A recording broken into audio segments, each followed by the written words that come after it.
The first athlete joining us today will be Deiveson Figueiredo, UFC flyweight champion.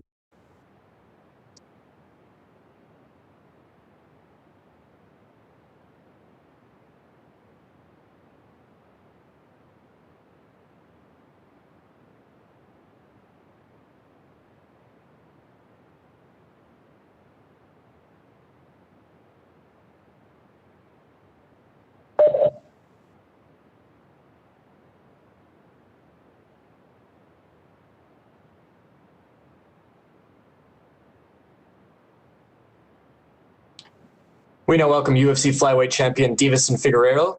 Deiveson, thank you for the time today, sir.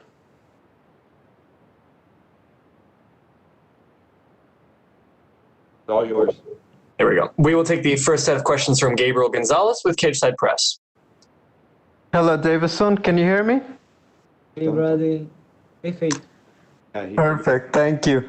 Deiveson, very bluntly, can you describe what the last 3 weeks have been like for you, just having to go right back into camp and prepare for a brand new opponent after just recently defending the title? Fala como é que foram as últimas 3 semanas entrando de volta num camp e logo depois de defender o seu... As 3 semanas foram perfeitas. Eu estou fazendo um camp bem inteligente aí para que eu possa defender o meu cinturão. Voltar para casa com 2 cinturões, né? Para completar os 3, chegando em Belém do Pará. E estou feliz, cara. Minha equipe toda está feliz, o peso está bom e a gente espera bater o peso ainda hoje. I had a perfect 3 weeks here. It was amazing. My weight's good right now. I'm ready to make weight this week, and I can't wait to fight again and to bring a second belt to Brazil after this fight and, my collection of the other. I'd like to ask about your weight cut because we know that you are a very big flyweight for the weight class. So when you have to make the weight again so soon, what are the things that you do differently so that your body does react well and you're not putting too much stress for the fight? Você é grande para a categoria. Como é que você lidou com esse corte de peso agora, esse pouco tempo que você teve entre as duas, para manter o peso? Bom, a situação foi toda manter o peso, né? Sair de uma luta e não exagerei na comida, eu mantive aí uma dieta rigorosa. E agora é só bater o peso forte e estar com o psicológico selvagem para sábado. The whole point was just maintaining my weight. I try not to gain as much weight after the fight and just kind of keep it low. And, apart from just keeping the weight, it's just keeping my mindset to go out there and wild. When you collect bonuses, do you prefer the check or do you prefer the cash in the bag? Quando você coleciona seus bônus, você prefere receber o cheque ou a mala cheia de dinheiro? Com certeza receber a mala cheia de dinheiro. A gente toma as atitudes na hora do que fazer com o dinheiro. For sure, the bag full of money, then we can figure out right away what we want to do. Thank you, Deiveson. Good luck. Thank you, brother. We will take the next set of questions from Chester Lua with PP Sport.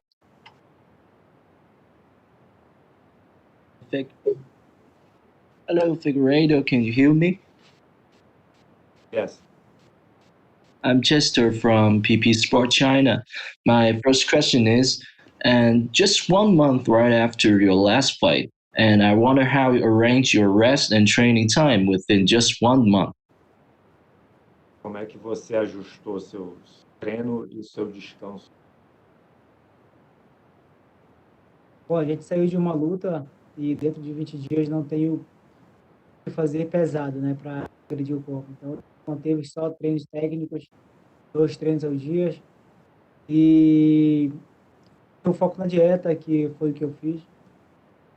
Eu peso certinho agora. Para sábado tá forte aí para dar um show da noite. Having just 20 days, we couldn't train too hard. We couldn't, tire my body out too much. So we're doing a lot of technical training twice a day, maintaining weight. So it was basically more maintaining. Okay. And my next question is, have you addressed your fight strategy in such a short preparation time? Or you think it's just another easy fight, therefore, so you don't have to change anything? Você analisou, mudou, fez uma estratégia para essa luta ou você acha que é só uma luta fácil de novo? Bom, eu costumo ser bem estratégico para minhas lutas e, óbvio, com certeza, a gente mudamos o jogo aí para lutar com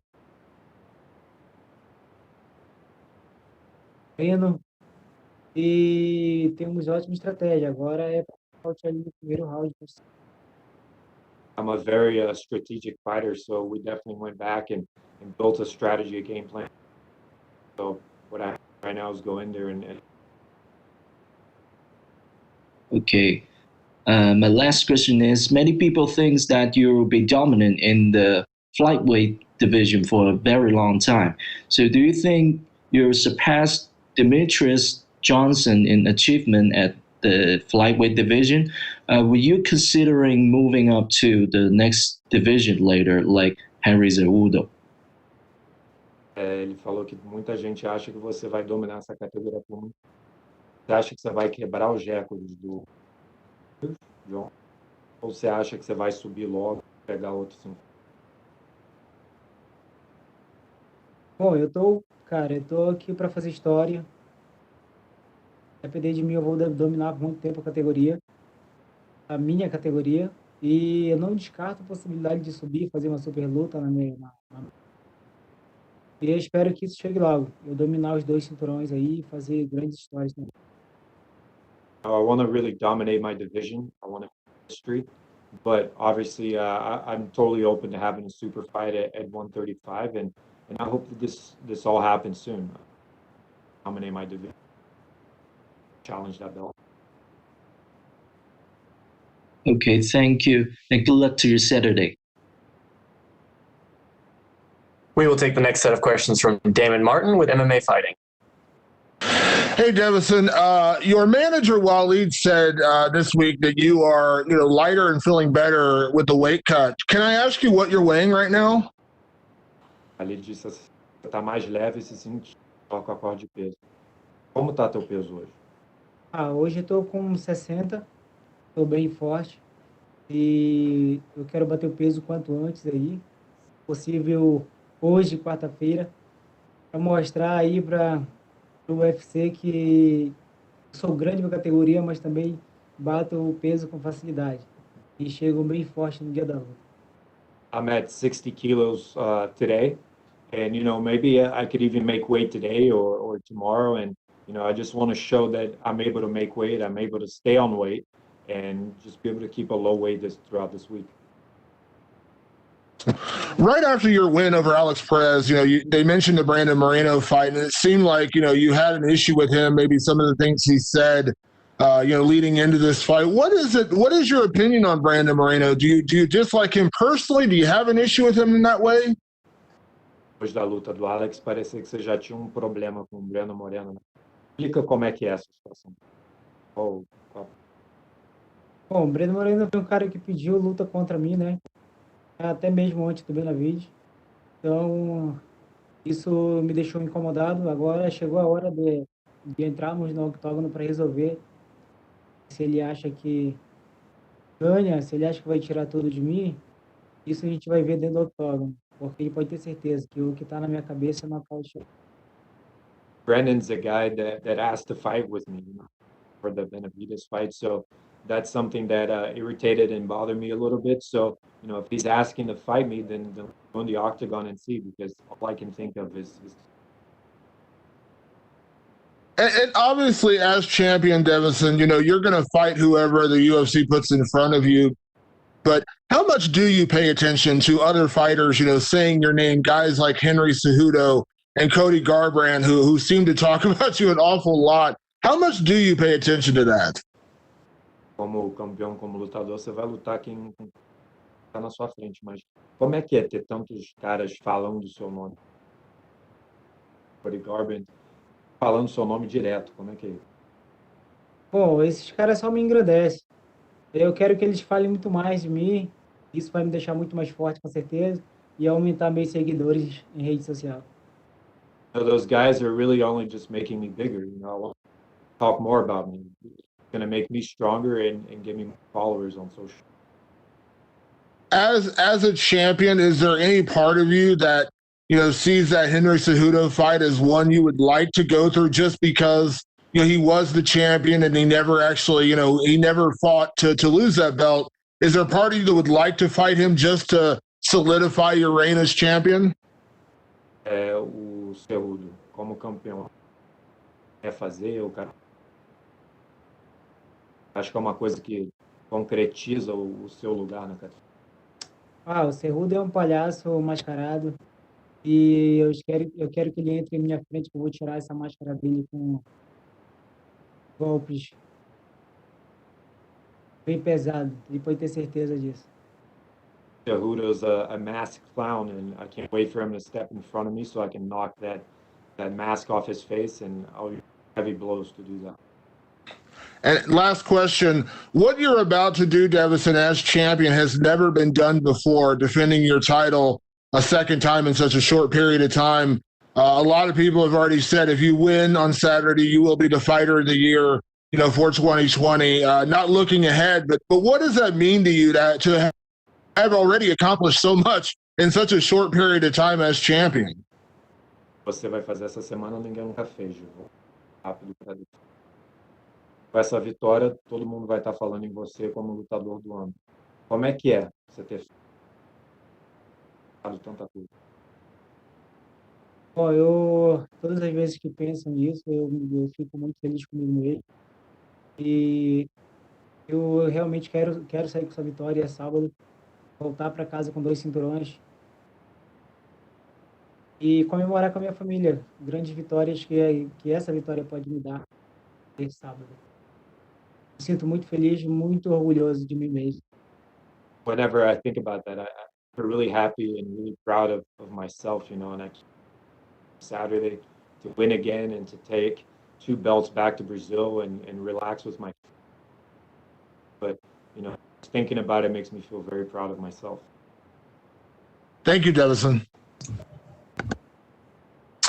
We'll take our next set of questions from Augusto Nies-Gay with Somos MMA. Hey, Deiveson, how are you? Can you hear me? Hey, brother, good. Deiveson, did you have to think too much before accepting this fight, or it was an easy decision to make? Teve que pensar muito. Eu pós-luta, quando fecharam, né? Após a minha luta, quando fecharam, eu ia lutar com. Eu reuni a minha equipe, perguntei o que eles achavam. Eles sugeriram que eu ligasse para o Pará, porque tudo envolvia dieta. E eu estava preparado para lutar, mas aí tinha que saber o corpo. E falamos com a minha nutricionista e ela falou que eu estava perfeito e que era para me aceitar a luta. E eu aceitei. When they offered me Brandon Moreno, the first thing I did was sit down and talk to they suggested I reach out to my nutritionist. But once I spoke to her, she said that, my body was good. The thing that we needed to focus on was my diet and keeping my weight. As soon as she gave me that green light, I accepted the fight. Awesome. And this might be one of the quickest back-to-back title defenses attempts in the UFC history, if it's not the quickest. So where do you focus your preparation for a title fight with such short notice? Como é que você faz a sua preparação numa luta? Eu sou um cara bem estrategista, então eu mantive o foco na estratégia para a luta contra ele. E fiz um estudo do jogo dele. Isso me trouxe aí várias técnicas para que eu... I'm a very strategic guy, so really what I'm thinking about strategy, the game plan, is Brandon Moreno, and I studied him a lot, and I built a strategy to be able to knock him out in the first round. And which type of fight do you imagine on Saturday? Ele, óbvio, vai tentar trocar comigo, vou colocar para baixo e vou finalizar. Obviously going to try to exchange strikes with me, and I'm going to take him down. And okay, and my last question. You have a tough matchup this weekend, but if you get the win and you defend your title, when would you like to come back to the octagon and against whom? Você tem uma luta difícil, mas vencendo nesse sábado, quando que você quer voltar? Eu quero voltar para casa, quero relaxar um pouquinho. E fevereiro, lá para março, eu vou estar aguardando as decisões do Dana. Sem ele colocar para mim, pode ter certeza que eu vou estar preparado. I want to go home after this fight and relax for a little bit, but maybe February or March. I hope to Dana and Awesome. Thank you very much and good luck on Saturday. Thank you so much, Deiveson. Unfortunately, that is all the time we have for you, sir. You are good to go. Thank you.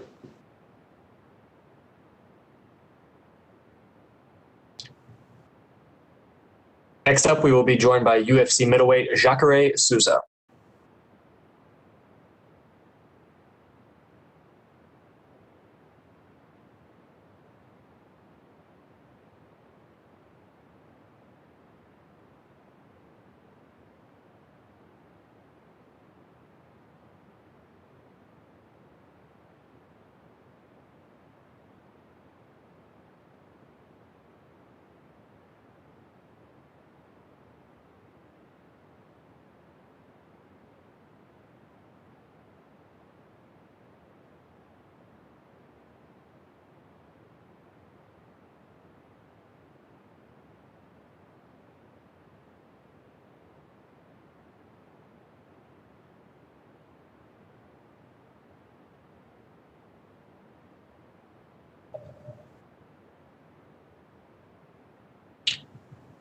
We now welcome UFC middleweight Jacare Souza. Jacare, thank you for the time today, sir.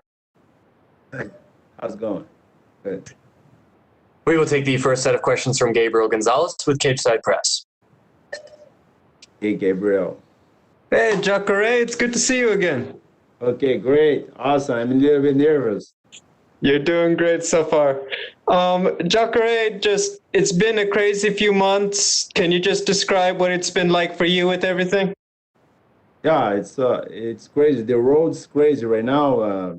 That virus is dangerous and change everything, So, but I'm ready for a fight against whatever the UFC put in front of me. So, just change the opponent, but I'm still ready. I want to go back to May. We're after weigh-ins, and you're the first UFC fighter for an event to test positive.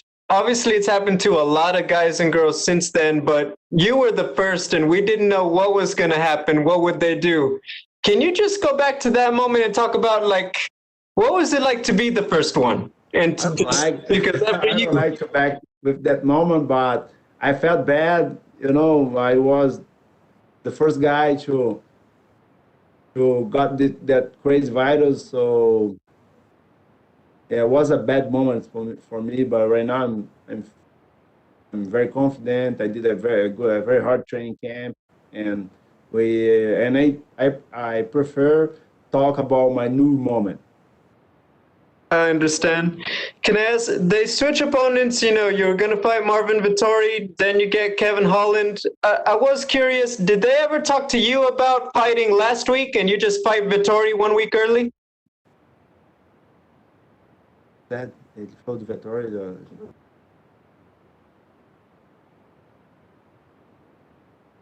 Because they just switch opponents for you. No. They was talking to me about what's his name, the Korean, the Joker. Talk about the Joker, but the Joker he couldn't fight to me. He was scared. I know he's scared. Nobody can give me a rematch. So, and he picked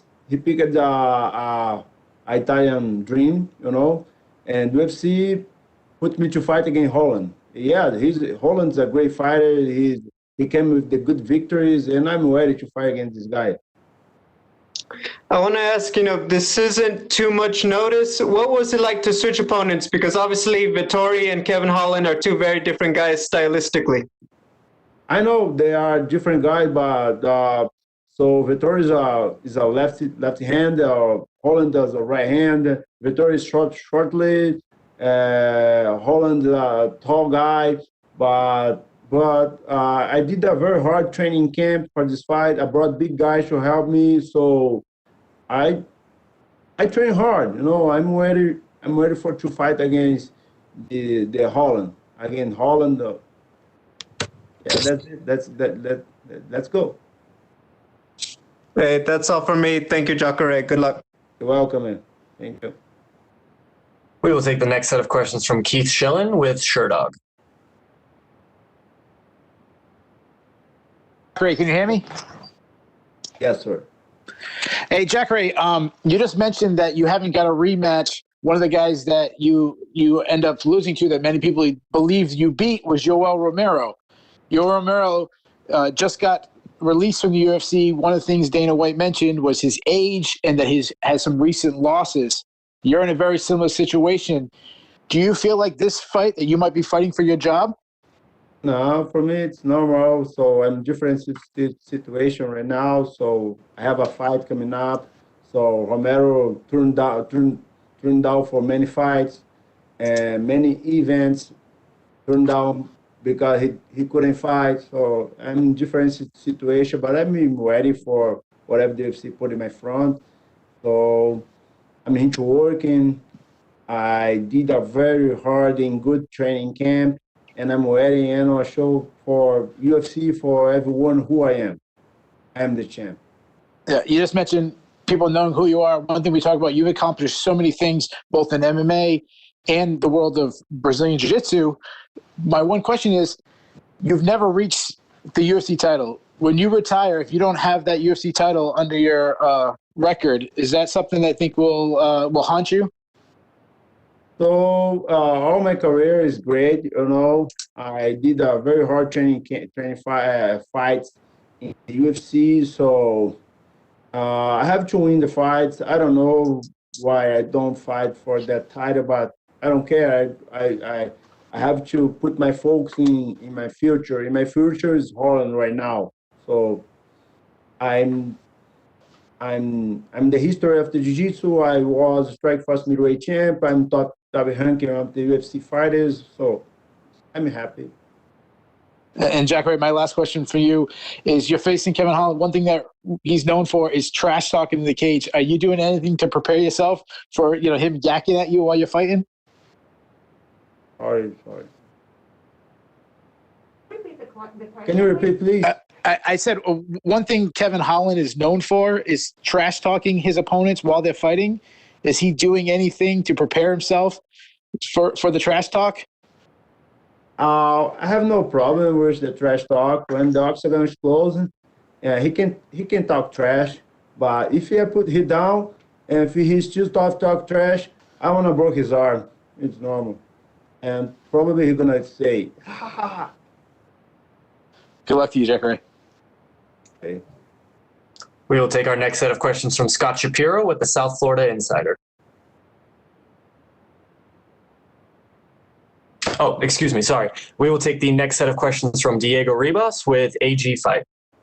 Welcome, Diego. Tudo bom, Jacare? Tudo bom, cara.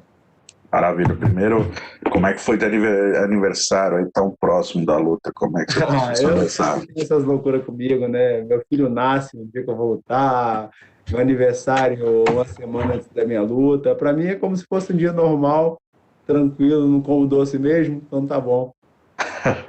E sobre seus treinamentos, eu vi que você treinou, se eu não me engano, bastante com o Lyoto, com o Adrian Jaúde, destaque no Guedes. Como é que foi esse treino? Foi tudo mesmo feito ali na sua casa? Como é que tá a estrutura que você montou? Eu tenho um espaço de treinamento legal. Já vou falar que é o mais bonito da galera aí. O negócio na academia. Nossa, o meu é o mais bonito, pronto, acabou. Minha academia de jiu-jitsu também vai ser mais bonita, mudando um pouco de assunto. Mas eu também trouxe um cara bem grande para me ajudar. Eu trouxe outros do wrestling para me derrubar. Então, cara, eu apanhei muito nesse camp. Eu fiz um camp muito duro. E é isso, cara. Eu estou pronto para chegar lá e vencer agora. E poder contar com o Lyoto agora ali como vizinho ali também. Ele que não é mais vizinho do Verdun, te ajudou bastante nesse camp? É sempre bom ter a experiência de um cara como o Lyoto, tranquilo. Então, foi excelente para mim. Um ponto que não tem como não falar foi a mudança de adversário. Você enfrentaria o Vettori, que roubou a cena na luta na semana passada. Como foi essa troca de rival? O que mudou na sua estratégia? Deu para adaptar já alguma coisa? Na realidade, não deu para adaptar nada, foi muito em cima da hora. Tá ruim para todos, entendeu? Esse vírus louco tá aí no mundo e graças a Deus o UFC está fazendo um excelente trabalho. Me deu esse adversário, que é um adversário que vem de 4 vitórias seguidas, se não me engano. Um adversário duro e eu vou lá e vou bater ele agora, vou vencer. Exatamente, o Kevin Holland, o cara que venceu 4 lutas esse ano, 28 anos, né? Até aquela empolgação, tô chegando, tá mostrando serviço. Onde é que a sua experiência aos 41 anos entra aí que pode anular toda essa empolgação dele? Cara, eu vou entrar no octógono e eu vou estar mais novo que ele, vocês vão ver isso. Ele é um cara que provoca bastante, não só antes da luta, mas durante a luta. Ele fala, provoca, ele fala na orelha do lutador, quando a luta tá no chão.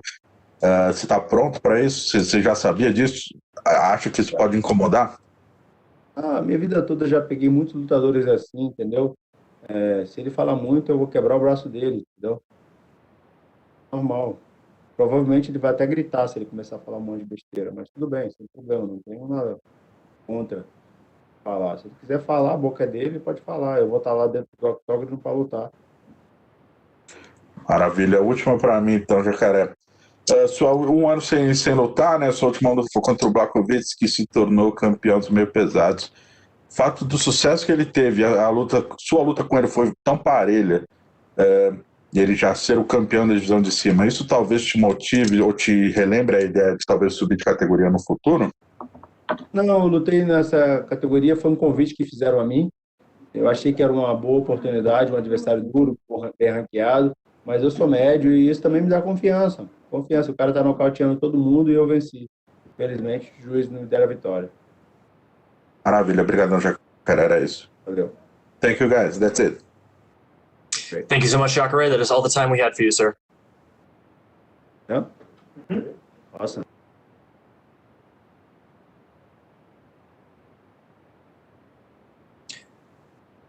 Next up, we will welcome UFC lightweight Renato Moicano.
We now welcome UFC lightweight Renato Moicano.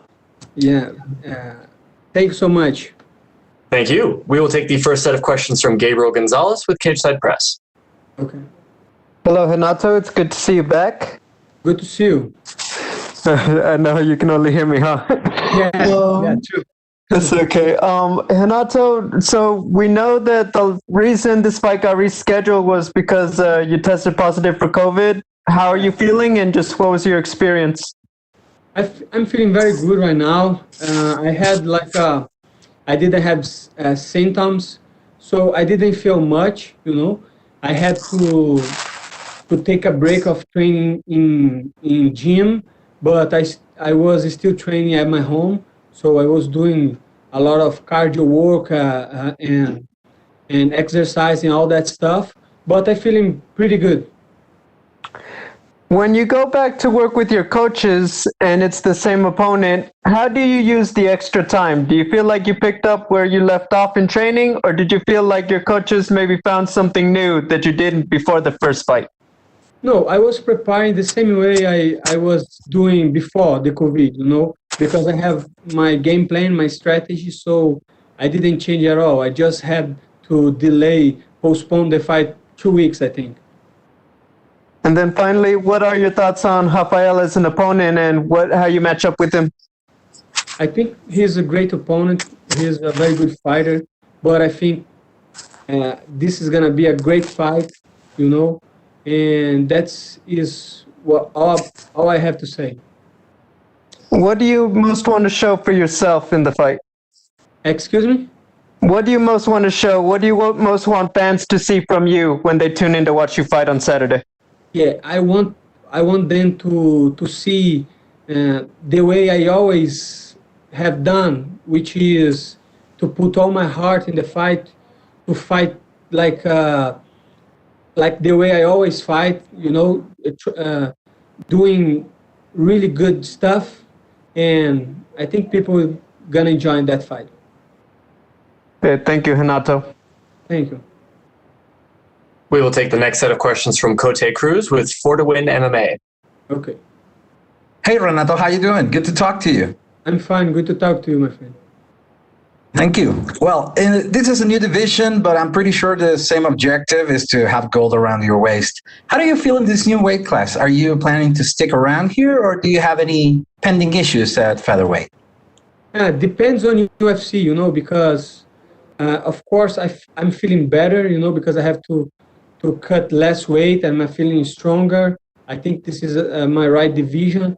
But if UFC offer me a really good fight at 45, a top 5 contender, I can go back. But right now, I'm feeling like I'm feeling the best moment of my life. I'm feeling in shape, and I'm feeling I can do even better on the 55 than in 45. This is your 10th appearance in the UFC octagon, and you've faced a lot of great names in the featherweight division. However, this will be the 4th time that your rival, this is the 4th fight of your rival in the promotion. Yeah. What factors do you think will play here? Is it experience that favors you in this case? How much have you learned and improved? Yeah, maybe. He has a great experience in combat sports too, so I think the best man will win, and I think this man is going to be me. Well, you have great striking and you have an excellent ground game to go along with it. You have 7 submissions. What do you think your rival will be able to do on the floor with you? How do you see his striking compared to yours? I think he's a great striker, but we didn't see him on the ground as much as me, because I am more grappling guy. But I think he has like a decent grappling. And I think this fight is going to be who wants more, and I'm sure I want more than him. Well, final question for me. After the fight against Ortega, you decided to move into the United States, where your children was born this year. Congratulations, by the way. Could you tell us how much has this event changed in your sports life and also in your personal life ever since you took this decision of coming to the States? Yeah, it changed a lot, because with this decision, I changed my mindset too, because I am far from my parents, my friends, and I had a lot of time to think about my life and how I gonna raise my child and my son, and how I gonna build up my family, and how I gonna take care of them. And I start to study a lot about a lot of stuff, and I'm really grateful to be here in USA. I love Brazil, but I think we have a lot to learn about how to be a citizen and how to build a nation, like USA. So I'm really grateful to be here. Well, thank you, Renato. I appreciate your time. Best of luck in your fight. Muito obrigado, my friend. Muito obrigado, meu amigo. Valeu. We will take the next set of questions from Omar Mertzavci with S Sport. Hello, Renato. How are you? How are you, my friend? Good. Thank you. Who would you like to face if you win this weekend? I don't know. I have to fight Saturday, and I have to put a big win to call out somebody, because right now I have a fight, and I have to focus on that fight. Okay. My last question is special because you are Brazilian. Who is your favorite Brazilian football players? I didn't watch like soccer. My life always have been fighting, and my idols they are all fighters. So I don't care as I don't care to soccer really. Okay, okay. Thank you, Renato. Thank you. Good luck on Saturday. Thank you so much. Thank you so much. We will take the next questions from Diego Ribas with AG Fight. Oi, Moicano, tudo bom? Tudo bom, Diego? Beleza? Maravilha, vou fazer umas rápidas em português aqui. Primeiro me diz como é que mudou sua vida, né? Mudar de categoria. O que mudou e o que está de melhor? Com certeza, eu tô conseguindo treinar muito melhor, né? Porque antigamente eu ficava muito focado em perder o peso. Então, me parece que me deu mais vontade de treinar, entendeu? Me deu mais vontade de treinar. Antigamente eu estava ficando um pouco estressado, eu já tinha associado treino com corte de peso, com semana de luta, então antes mesmo eu já ficava sofrendo muito antecipado, entendeu? Então, nessa última luta que eu subi de categoria, eu tenho me sentido muito mais tranquilo para pensar no que realmente importa, que é na luta, que é focar minha cabeça na luta, e o corte de peso está vindo junto com isso. Antigamente, o corte de peso era meu foco principal. Eu só pensava, eu tenho que bater o peso, porque eu saberia que seria muito difícil, entendeu? Hoje em dia, o corte de peso ele ainda continua, não é fácil, mas ele se tornou muito mais, eu consigo lidar muito melhor hoje, então eu tenho tempo para focar na luta. Maravilha. Que tipo de brecha você vê no jogo do Fiziev que você pode adiantar? Ele é um cara bem completo, né? Mas acho que as brechas dele são no chão, né? Mas é um cara completo também, trabalha chão. É uma luta dura, uma luta boa e uma luta que eu vou vencer. Show. E vencendo ele, onde essa vitória pode te levar? Você já chega a pensar no ranking, entrar no ranking? Que tipo, onde te coloca uma vitória sobre o Fiziev? Eu acho que me coloca no ranking, com certeza, né? O UFC, acho que o UFC tem planos relacionados a isso. Ele já me ofereceu alguns caras ranqueados antes mesmo desse oponente que eu tenho agora. Eles não aceitaram, mas acredito que uma vitória sobre o Fiziev vai me colocar no ranking. Eu não sei em qual posição, mas com certeza ali eu vou entrar no ranking. Maravilha. Última para mim, Moicano. No UFC você não conseguiu ainda fazer uma sequência grande de lutas no mesmo ano, né? Ter aquela atividade grande. Imagino que até subir para peso leve isso ajude. No entanto, o fato agora até a questão do Covid e tal, o UFC parece que precisa, né? Às vezes lutador de última hora, casar luta de última hora.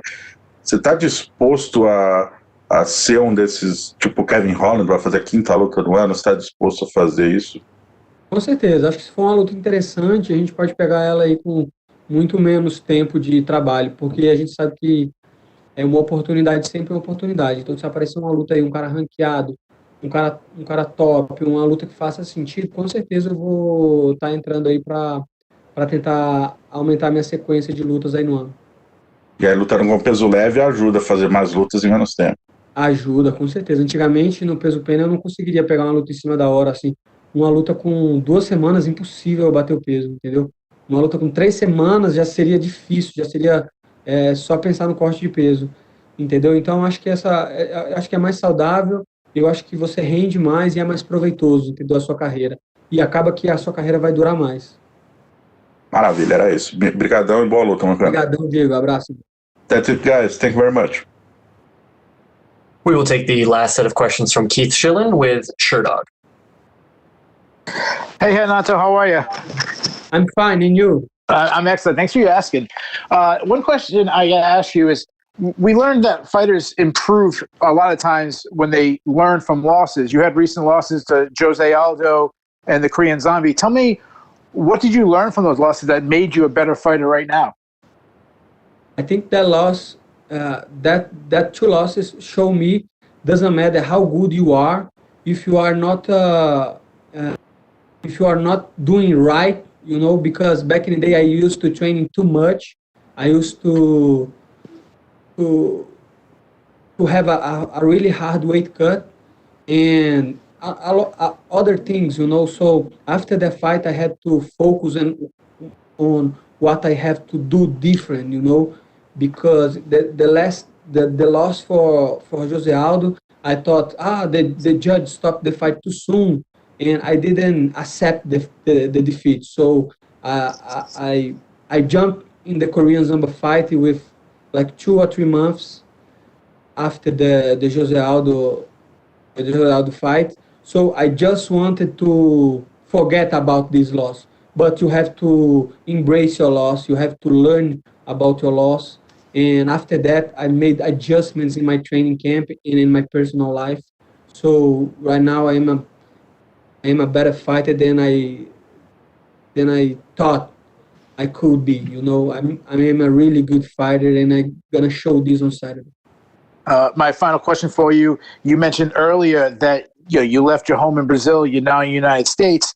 One thing that stands out to me on this card is how many Brazilians are on this card. You have obviously yourself, Figueiredo, JDS, Jacare, Oliveira, Gendarova. Does having so many of your fellow Brazilians on the card, does that make you feel a little bit at home? And does it give you any extra motivation to perform with so many of your countrymen around you? To be honest with you, really doesn't matter. To be honest with you, you know, because I'm here. I know it sounds not good. I love the Brazilians. Of course, I love like Junior dos Santos is a friend of mine, and a lot of Brazilians. But what really matters is a win in Saturday. Nothing else. I'm not thinking about Brazil or USA, or I just thinking about winning on Saturday. This is all who matters, you know. So I'm trying to not thinking about things I cannot control, and I right now I'm just thinking on the fight and what I have to do in order to win the fight, you know. So I'm not thinking on that. Good luck to you. Thank you so much. We will take one more set of questions from Jim Varsalone with the Miami Herald. Okay. Hey, thank you so much. Oh, just curious, where then did you train for this fight, and who trained you for this fight? I train in the American Top Team in Coconut Creek, Florida, and I train with a great coaches and athletes. Who did you bring with you in your corner for this one? I bring Gabriel de Oliveira, who is my coach a long time. We started working in Brazil about 7 years ago, and I have Anderson França, a striking coach, kickboxing coach, and Conan Silveira, the head coach of American Top Team. I have a pretty good team to take care of me here. And lastly, for me, what has that been like coming here to South Florida to train at American Top Team, and how have you grown as a fighter? Yeah, man, to me, it's the best gym in the world. And like I said before, the best coaches and training partners. And I love Florida, you know. Florida reminds me a lot of Brazil. So it was not a really hard adaptation. And I feel home in Florida. Thank you. Thank you so much. Thank you so much, Renato. That is all the questions we had for you, sir. Thank you so much.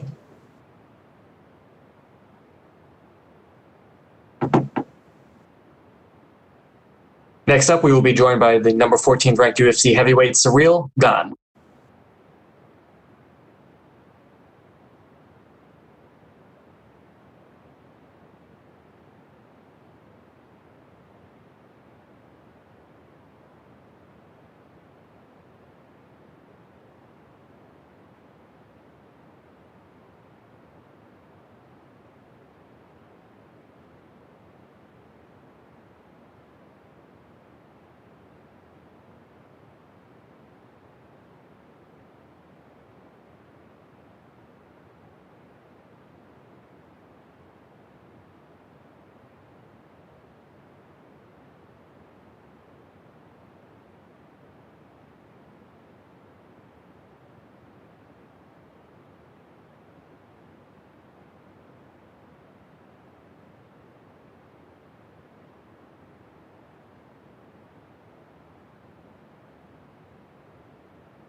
We now welcome the number 14th ranked UFC heavyweight contender, Ciryl Gane. Ciryl, thank you for the time, sir. Hello. Hi. We will take the first set of questions from Gabriel Gonzalez with Cageside Press. Hello, Ciryl. How are you? Good, and you? Doing very good. This is obviously a former champion, veteran, big name, big fight for you. How are the emotions? I'm really happy in first, and I'm really glad. So opportunity. So thank you, GS, and thank you, UFC. And yes, former champion, big career, and I'm gonna do my best for sure. We know every fighter says, I train the hardest for every fight. I always train hard. I always treat every fight like it's the biggest one. But when it's somebody like Dos Santos, do you just train a little harder? Do you run a little longer? Do you hit the bag a little harder? Do you feel that in camp?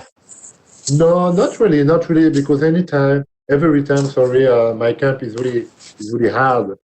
So trusting by day, and no, but we studied a lot of this guy for sure with my coach.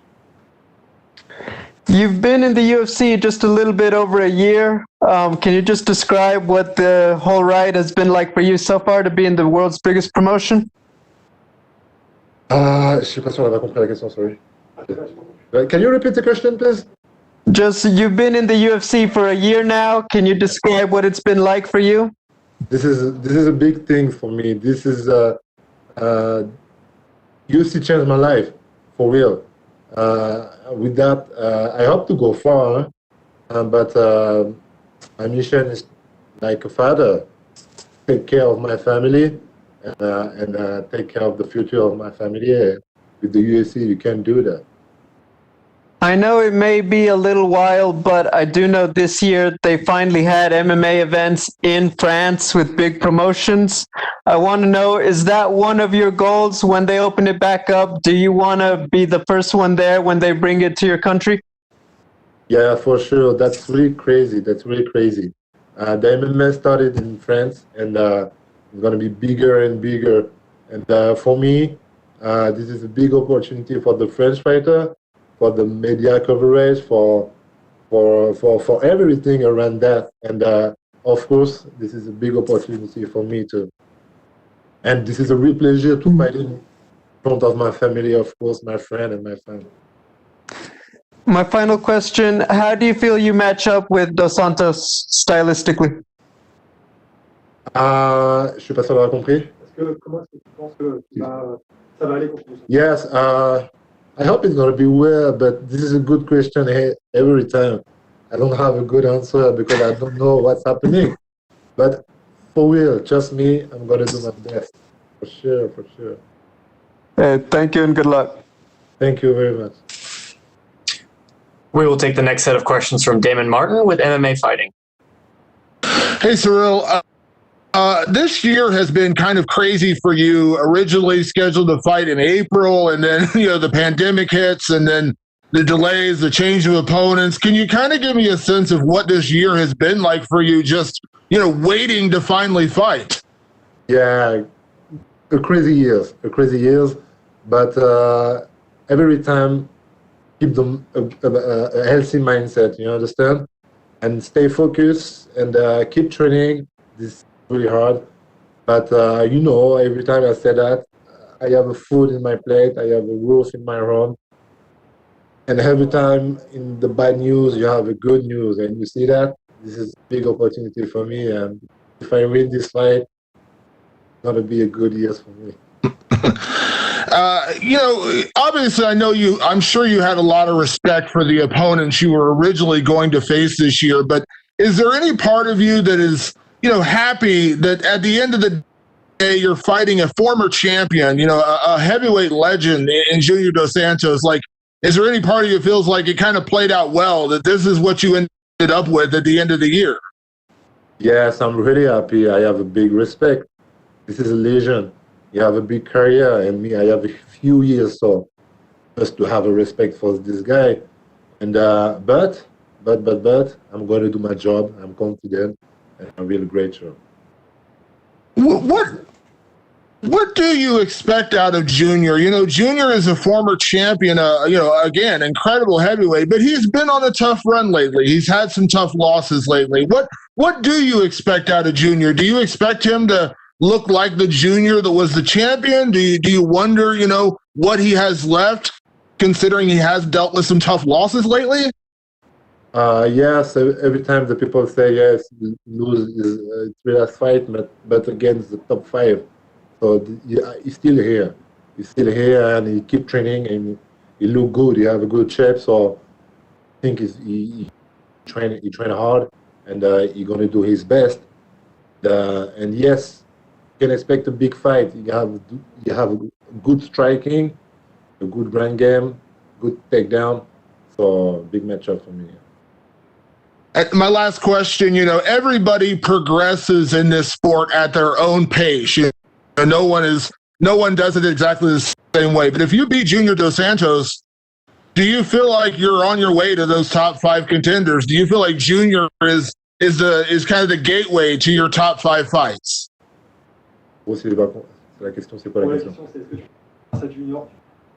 Yes, of course.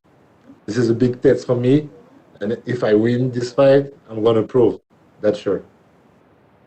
Thank you so much. Thank you very much. Bye. We will take the next set of questions from Keith Schillen with Sherdog. Ciryl, how are you? Good, and you? Thank you. So you just turned pro a little over 2 years ago, but when you talk to the people who really dig in, the hardcore fans, it seems like everybody has such high expectations of you. I've seen so many people predicting you to be a future champion. You head into this massive matchup as a big favorite. Do you feel any pressure having such lofty expectations thrown on you? Not too much. Not too much. I'm just here to do my job, and anytime is the same for me, the same feel. And yes, it's a big lesion, but you understand. I studied MMA 3 years ago only. So I don't grow up with this culture with the heavy man. So maybe this helped me to have less pressure. Yeah, that makes a lot of sense. Do you ever just sit back and just be surprised how fast of a track that is, that you went from, fighting on the regional scene, a little over a year ago to now, main card against a former champion? You ever sit back like, wow, this is so crazy how fast this is going?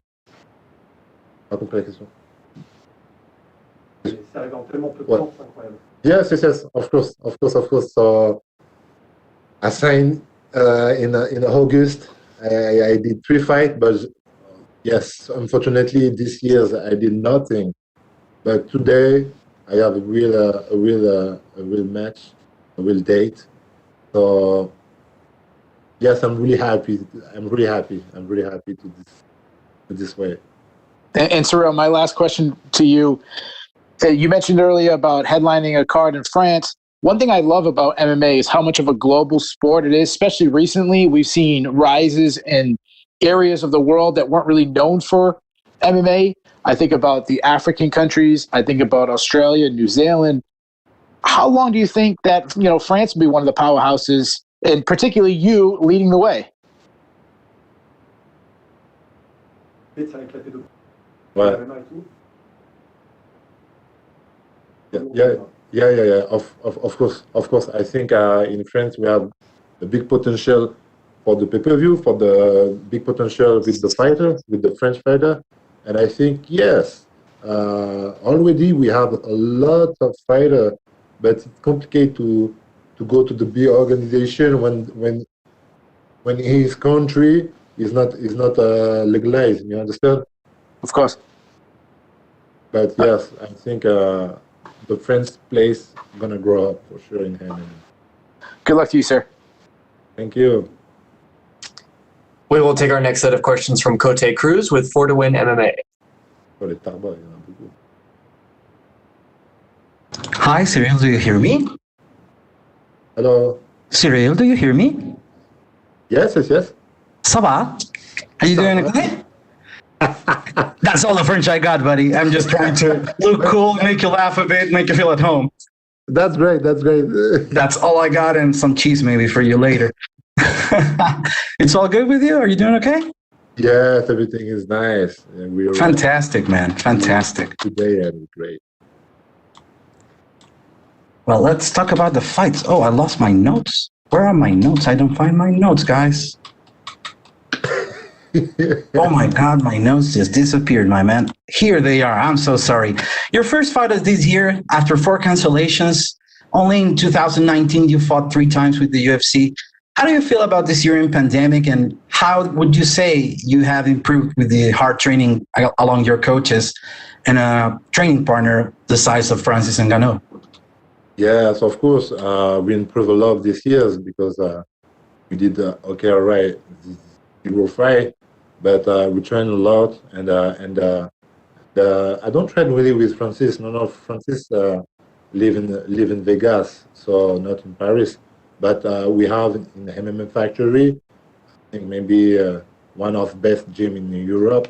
You have Nasruddin Imavov, he's in UFC. You have Holland Bodo in UFC too, and other guy. And we have a really good staff, a good partner, and yes, I improve myself and confident. You are one of the most interesting and notable prospects in the division with over 2 years in this career in the UFC. You are currently undefeated and you're very well rounded. No, without a doubt, this fight will be the most important fight of your career. How do you feel about this right now, going into the fight? The first feel is just I'm really happy. Just I'm really happy for this opportunity. I'm very glad. Big thank to UFC guy for this opportunity. And yes, now 1 year without the fight, so I'm just angry too. Well, you have an excellent striking game and a really good ground game.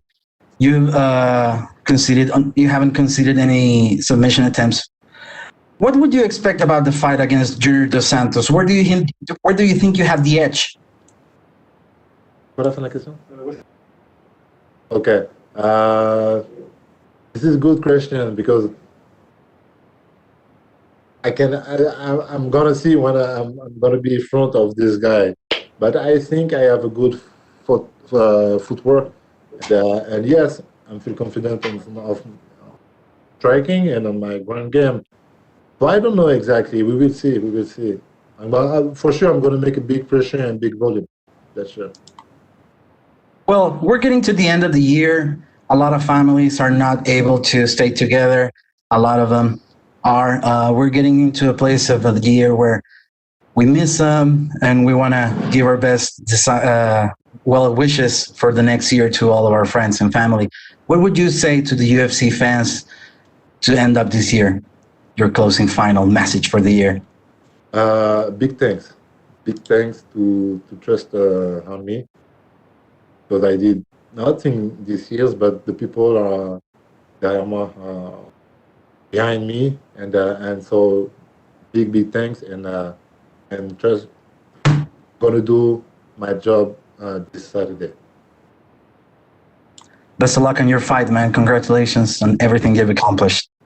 Thank you. Thank you so much, Ciryl. That is all the questions we had for you, sir. Thank you.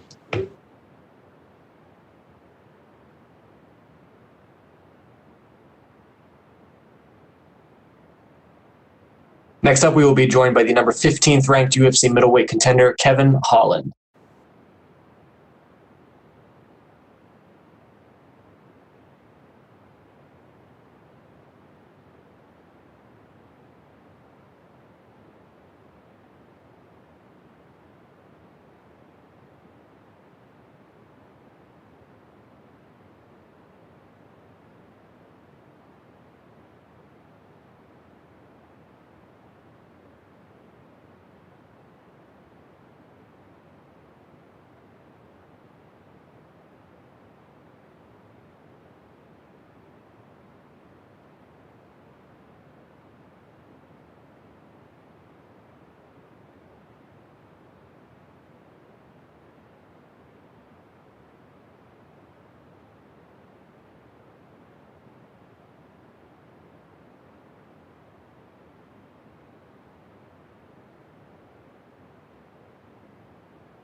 We now welcome the number 15th ranked UFC middleweight contender, Kevin Holland. Kevin, thank you for the time today, sir. No problem. Thank you. We will take the first set of questions from Gabriel Gonzalez with Cage Side Press. Hey, Kevin, how you doing, man? I'm doing good. How about yourself? I'm doing pretty good. I got a lot of very obvious questions, so I'm just going to rip it off like a Band-Aid. How the heck are you able to fight just 2 weeks after testing positive? I never tested positive. Wait, so what happened? It was probably a false positive, bro. I took a lot of tests right after, and they were all negatives, but shit happens, and I can't control the shit that happens. So here I am a week later. Are you at all worried another one might pop up? Because we know 2020, it's just the year of the craziness. Nah, I'm not worried about any more bad tests on my end. Somebody else's end, that's a different story. My end, nah, healthy as an ox. So obviously it's a quick turnaround. Did you have to do any quarantining at all before you got your next negative test? Like how much time did you have to spend just by yourself?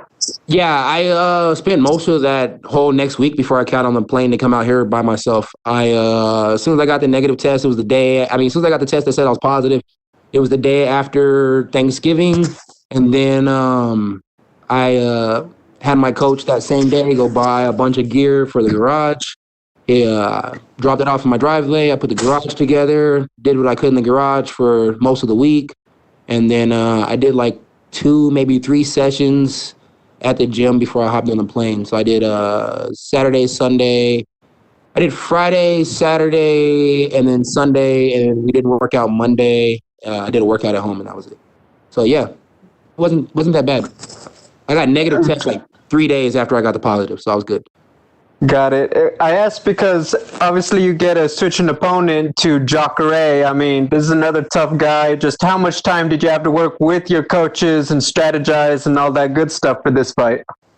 I guess you could say in a way we got ready for Jacare in the garage, but I guess in a way you could say Jacare got ready for me in the garage. So even Stevenson. Very fair. Watching that fight, Jack Hermansson Vittori just a couple of days ago, just what was that like for you? Did you feel like that? That could have been me? Anything like that?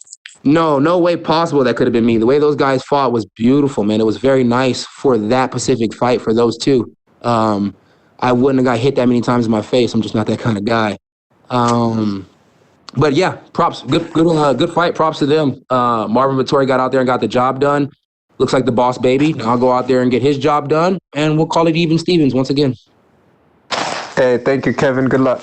No, thank you. We will take the next set of questions from Scott Shapiro with South Florida Insider.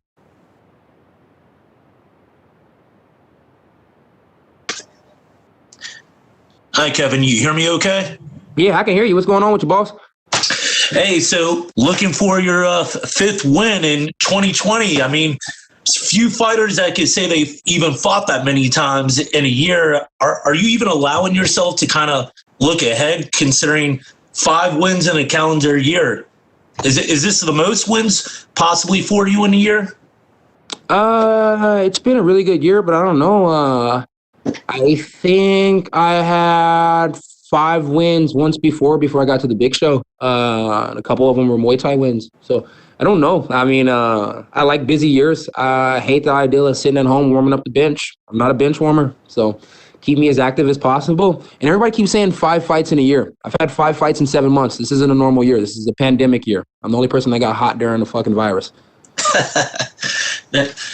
Have you, though, really allowed yourself to kind of look ahead, considering kind of what's going on in the division? I mean, it's only a few fights out. At 2021, you could be fighting for a title. Oh, that'd be pretty cool, man, but I'm in no rush. Everybody always talks about that title, but I got gold on my pinky and I got gold on my neck.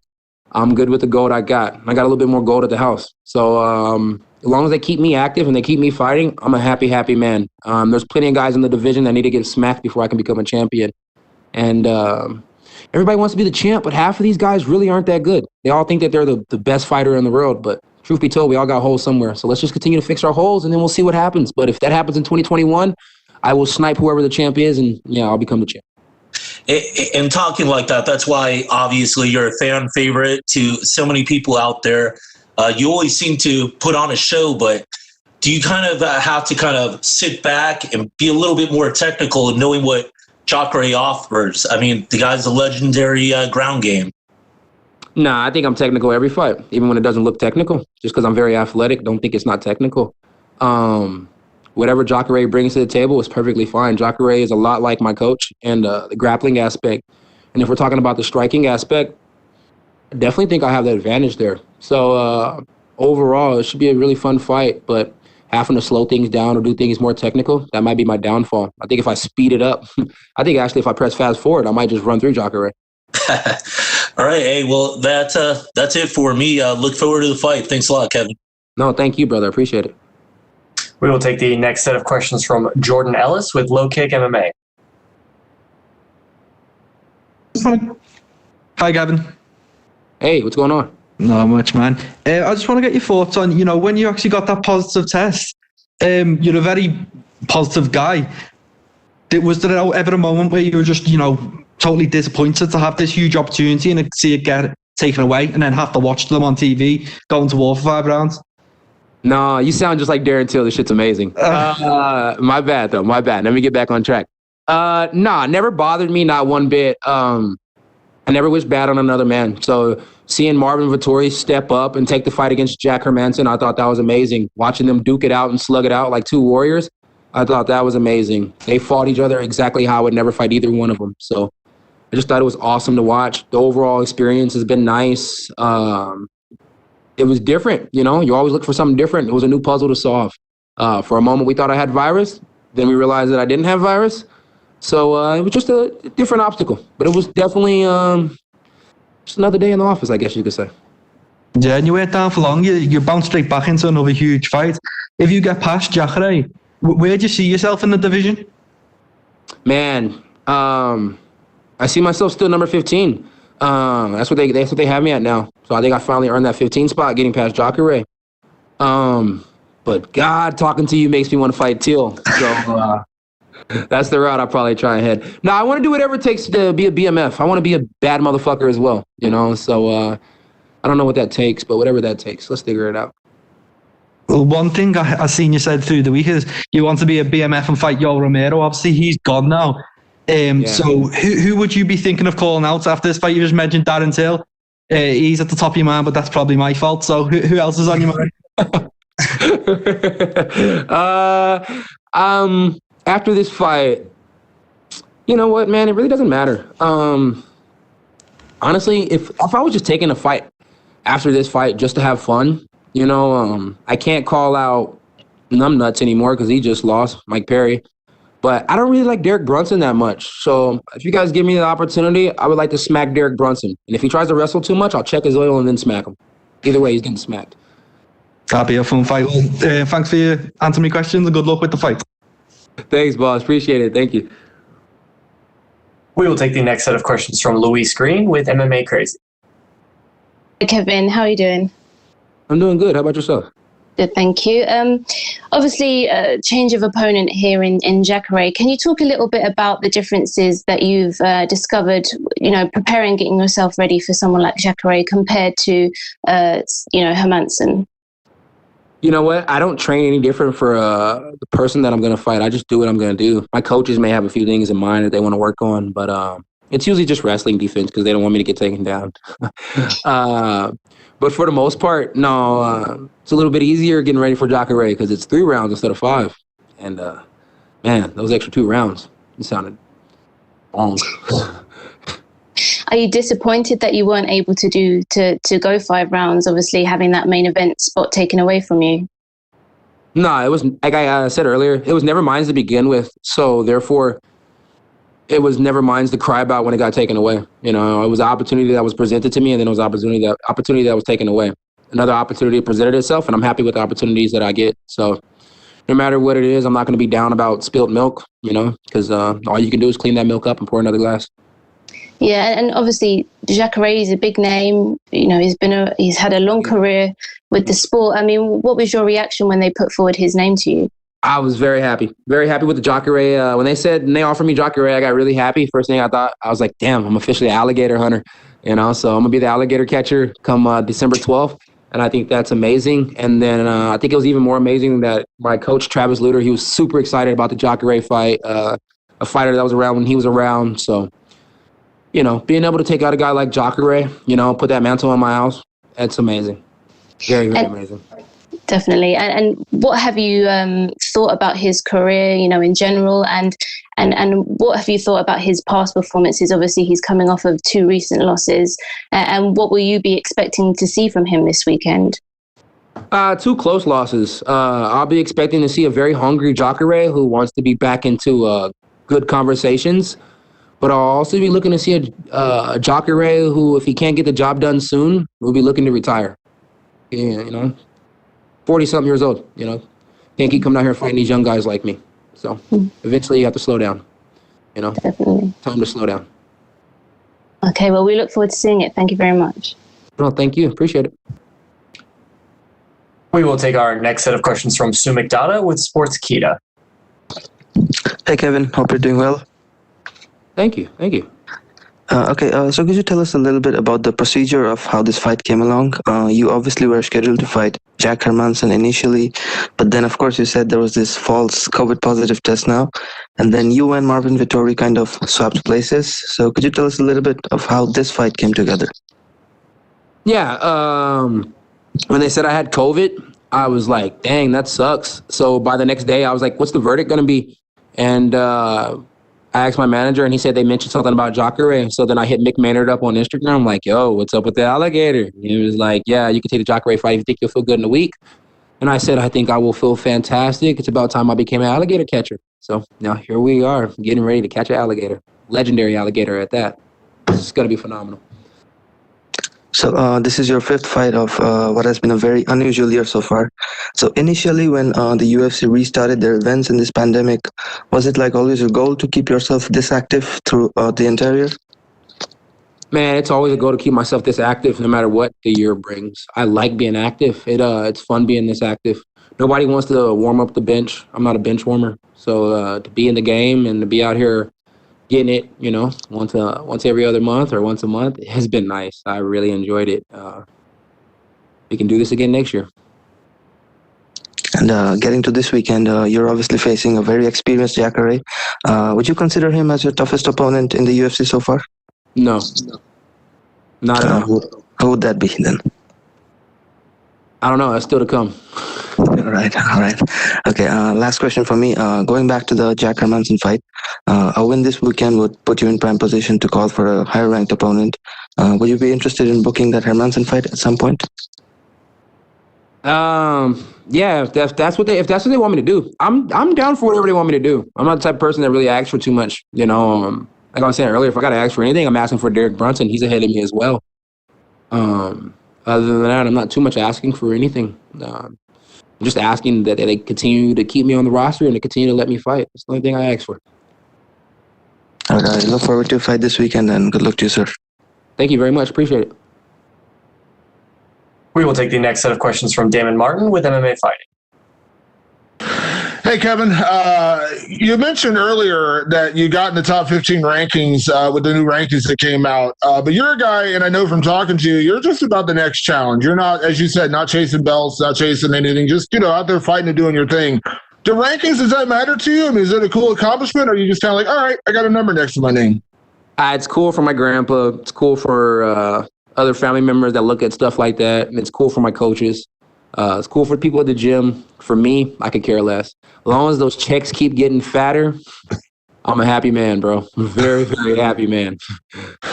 You told me before this all kind of, the craziness all happened when right before Anderson Silva had his last fight scheduled, that you had always envisioned you would love to be Anderson's last fight because of your coach, Travis Luter, a guy who fought Anderson many, many years ago. Were you sad to see Anderson go out that way? And do you feel like, it is a good time for him to walk away? I know you said you'd love to be his last fight, but it seems like maybe we've seen him for the last time already. Yeah, man. I agree with Dana 100%. Fighting is a young man's game. And if you're going to do it at an older level, you should probably do it for an organization that's not as rough as the organization that we're in right now. So if Anderson Silva wants to continue to fight, out of respect to his career and respect to what he's done, he should probably fight other guys more in the same age category. That way, you can, I don't know, man. I don't know. It's hard to say. The ego in me, of course, I want to fight Anderson Silva. Of course, I don't want him to be done. Bring him right back so I can get another fight. The fan in me just wants to see him not lose anymore. You know, so yeah, rough situation. Absolutely. With that being said, you mentioned you want to be the BMF. When the BMF title came about with Masvidal and Diaz, it was like the perfect storm. Those two guys, it was a great moment. It didn't ruin anything else, didn't ruin a title contender or anything by having those guys fight. So I'm curious, at middleweight or light heavyweight or welterweight, I know you kind of float around, who would be the perfect BMF fight for you? The one that owns the belt right now. You know what I mean? The one that owns the belt right now. He owns the belt, so you got to take the belt from the person who owns the belt. Unless they're just trying to give out BMF belts to everybody in every weight division. But I doubt that. So, like I said once before in an interview, it doesn't make sense to have two belts at one weight class. So that one could be a catchweight at 175. George Masvidal is a street fighter with a street background. Pretty sure he's down to do anything. But I got to build my clout before I can get a guy like George. So got to keep chasing necks, checks, and clouts, and I'll be all right. And last one for me, you mentioned 5 fights in 7 months. Everything goes well on Saturday night. You mentioned, as you said, the title is not necessarily what you're chasing right now, but you've had such an active schedule. We used to call it the Cowboy Cerrone schedule, then we call it the Angela Hill schedule. Maybe now we call it the Kevin Holland schedule. Is there a part of you that prefers that, staying busy, fighting every other month, and worrying about the ranked contenders? Not that you don't want to fight those guys, but you do see when certain people get ranked top 5, top 6, then they start, their schedule slows down. Suddenly, then they're only fighting twice a year, maybe 3 times a year at most. They're not fighting. Like, would you prefer just to keep this kind of schedule permanently? Yeah, I like fighting a lot. I like fighting as often as possible. I like to fight as much as I can until I'm done. But like I always say, it's whatever they want me to do. I'm gonna try and be a company man more than anything else. So if they want me to slow down, let's try and wait till I'm 30. But it is what it is, and I'll take it how it comes. Thank you, Kevin. No, thank you. We will take the last set of questions from Cote Cruz with the 4 to Win MMA. Hi, Kevin. Do you hear me? Yeah, I can hear you. Can you hear me? Good. Yeah, absolutely. Good to talk to you, man. Good to talk to you as well. Thank you, man. Well, if we put aside your old COVID ordeal where you told us a few moments ago that it's just a false positive, you've been a pretty active fighter in 2020. What's the secret for having such an amazing year in a time where things have proven to be quite an uphill run? What's the secret? You want the truth, or you want a good interview answer? Maybe both. Why not? Let's go for both. All right, I'll give you a good interview answer. A good interview answer would be, man, the secret to this recipe has been just staying active, man. Staying ready so I don't have to get ready. The real truth of the whole matter is, I don't give a fuck, bro. I smoke a lot of weed, and if they tell me they want me to fight, the only thing that sucks is I have to stop smoking for a week. Other than that, nothing's really that bad. I love fighting. There's nothing better. So, yeah, this is what we do.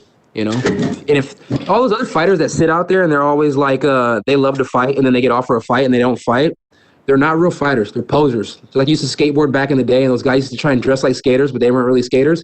They're freaking posers, man. Half these guys in the fight game, they don't really want to fight. They just want to look like they're fighters so they can look cool and then go out to the family barbecues and friends picnics and stuff like that. Me, on the other hand, I really, really enjoy getting close to killing somebody. You know what I mean? It's like all my cars have big trunks. You see in the green machine? You know how many bodies I can stuff in the green machine? Give me all the bodies I killed this year and we can find out. Man, that's one hell of an answer, man. I don't know why did you sell yourself short that way. Well, how do you feel about the portrayal of your rise to prominence at the UFC? You had one hell of a debut against a killer like Thiago Marreta. And on the last chapter of the promotions for the fight, we are reminded that Dana White used it to call you Big Mouth, but then he surrendered to what you showed him inside the octagon. What would you describe how would you describe this tenure with the UFC? How would I describe your tenure with the UFC? Yes. Help me out here, Gavin. My time with the UFC? Oh, it's fascinating, bro. It's been wonderful. It's the best job in the world. I wouldn't ask for anything else. I don't have a problem with anything Dana White's ever said about me. I don't have a problem with it. Anything that's happened in my UFC career this far. I'm honestly, all those guys who complained about not liking their job or complaining about the UFC or complaining about I don't know. Those guys are stupid as fuck. Maybe they should just fight more. You know, it's like I fight a lot. I get paid a lot. I'm happy with everything I have. I have a nice house. My girl looks good. My cars look good. My kid looks good. My dogs are nice. Everything's nice. You know, UFC, they've done it all for me. So I cannot complain at all, like whatsoever. I complained about the video game, but that was dumb because my little brother told me the video game's not that good. So overall, still not pursuing that chance to be a part of the game? No, man. Just make a UFC 5 for PS5 and then put Kevin Holland in it. There you go. That's the new campaign. Sounds reasonable. Last question from me. With such a creative fighting style, I'm curious to know which fighters you draw inspiration from. I used to draw inspiration from a lot of these guys. I used to think all of them were fascinating and amazing before I got in the UFC. I used to think all those guys at the top that you watch on those countdowns were pretty cool. Now that I'm here and I'm seeing these guys a lot firsthand, half of them are pussies. So I draw no influence from none of them. Sorry if that was mean, but it's your answer, man. So whatever it goes, goes. Thank you so much for your time, Kevin. Best of luck on this fight in this weekend. No, thank you, bro. I appreciate it. Thank you so much, Kevin. That is all the time we had for you, sir. Sweet. Thank you.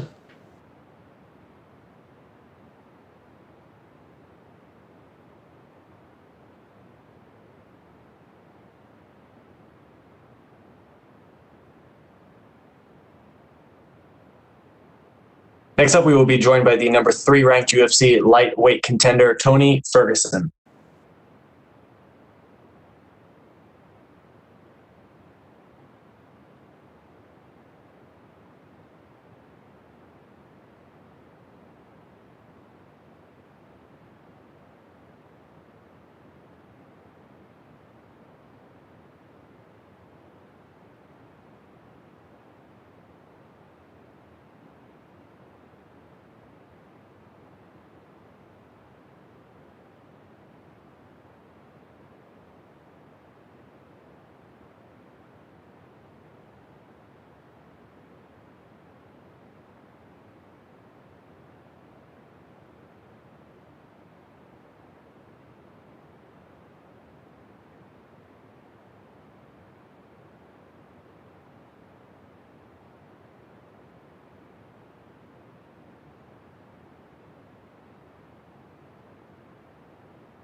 We now welcome the number 3 ranked UFC lightweight contender in the world, Tony Ferguson. Mr. Ferguson, thank you for the time today, sir. Hey, thank you very much for having me, man. It's awesome. It's Wednesday. We will take the first set of questions from Gabriel Gonzalez with Cageside Press. Hey, Tony, how are you? Good. How are you doing, man? I'm doing good, man. Thank you. Tony, I once asked you what moments from your career made you stronger, and you told me it was your loss to Michael Johnson. Is it the same feeling getting back to action after the loss to Justin? Say that question one more time. I once asked you what moment from your career made you stronger. You said it was your loss to Michael Johnson. Is it the same feeling now coming back after the fight with Justin? No, getting visits from the randomest people saying you better do your shit. Like from companies and stuff like that. Like, you know what I mean? When you overspoke your boundaries and shit like that, and then people would come up to you and then make it known that they're there. When that happened, I won't drop names, I took advantage of everything, and I basically said that for the last 8 years, I just paid attention and just kept my mouth shut and just let everybody just go on their way. Just kind of judge me and just paint me in the picture the way that they did. From Top Golf all the way through on different things, from threats to my family, self, never stopped me. An integral kind of way that I approach everything, I don't give 2 fucks. Got to the point where my effort and my consistency with my company, I've shown from the way I bleed to the way I go out and represent myself and how I come. I've made so much noise that even the president's paying. I've gotten targeted from people, paradigm all the way through to everything, and I've gotten word from people that have supported others and saying, like, yes, you were targeted. Nobody spoke up. You know what that does to a guy? Got a whole bunch of bullshit that my life has made me who I am today. Where I am in my life right now, gotten to the point where I feel completely naked. I've opened my doors, I've opened my windows, and I've allowed myself to be open to the world. That way people can see. Everybody's going to paint me in that picture of how they always wanted to do. But for those 8 years, it was a facade. I was to see who was really connected. For the people that have my back to see. Overview. This is where we're at today. We have UFC 256 on the co-main event. Nobody spoke up for me to get a title fight, a 12-fight win streak. Years in the making. What did I do wrong? What did I do wrong? Step on somebody's toes? Did I speak up for myself? I was so bad, right? This is funny to me. This is funny to my family. I come from a background too where humility is instilled into me. Grew up around my pops, around people with autism, Down syndrome, and guys that thought they were fucking 12 years old that were really. Grew up around that. I've always situated myself around people that were always were hurting. I don't know why I do it, but it happens naturally. The hoopla and the media and everything and all. Never have I said it once. The media wants to run with stupid shit and they want to say, but you know what? I'm represent my country. Doesn't even have a name I felt to say and laugh.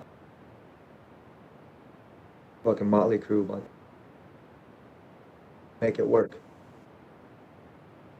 Done as I've earned my way to victory now. John Shelby saying, the person that comes through your academy and that works and trains with you can give him a shot in the UFC. Thick and thin through everything that I've ever been with my company. Something to show about. Especially during COVID times when people stayed. It happened with man. Love and the love that I have for the sport and the passion that buddy. Expect you to or not. But there's still juice left. Coming this weekend, UFC 256. You guys are gonna see not a new me. Metaphors and similes. Go out there and just represent. Gotten rid of all the toxicity, negative energy that stow it on me. Integrity and God, my witness. We'll go out there and I'll.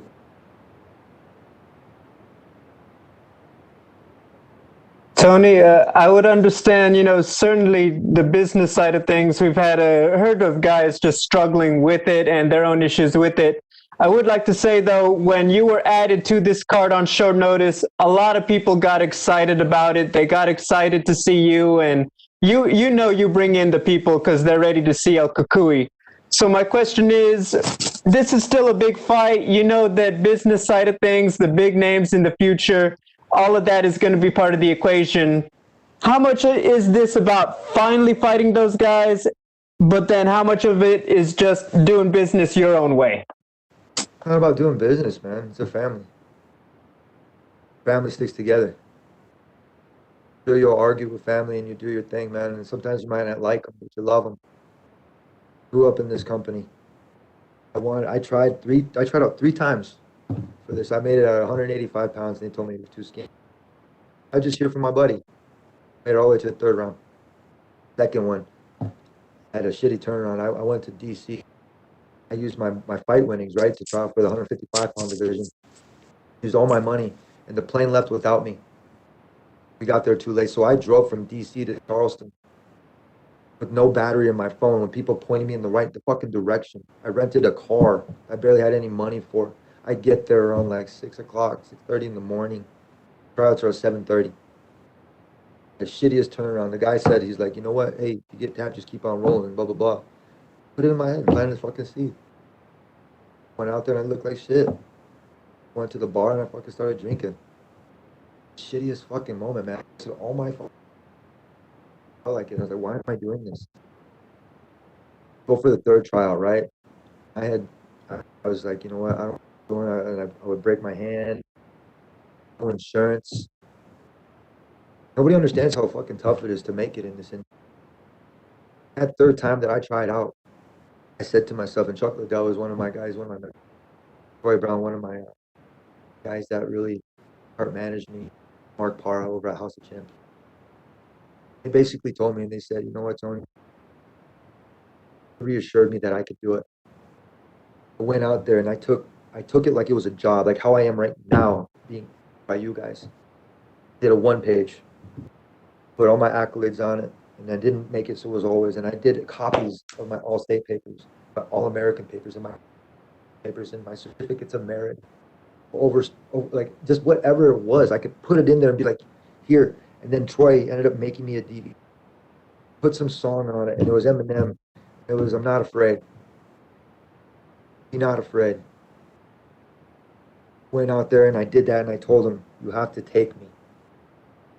This is everything that I have worked for.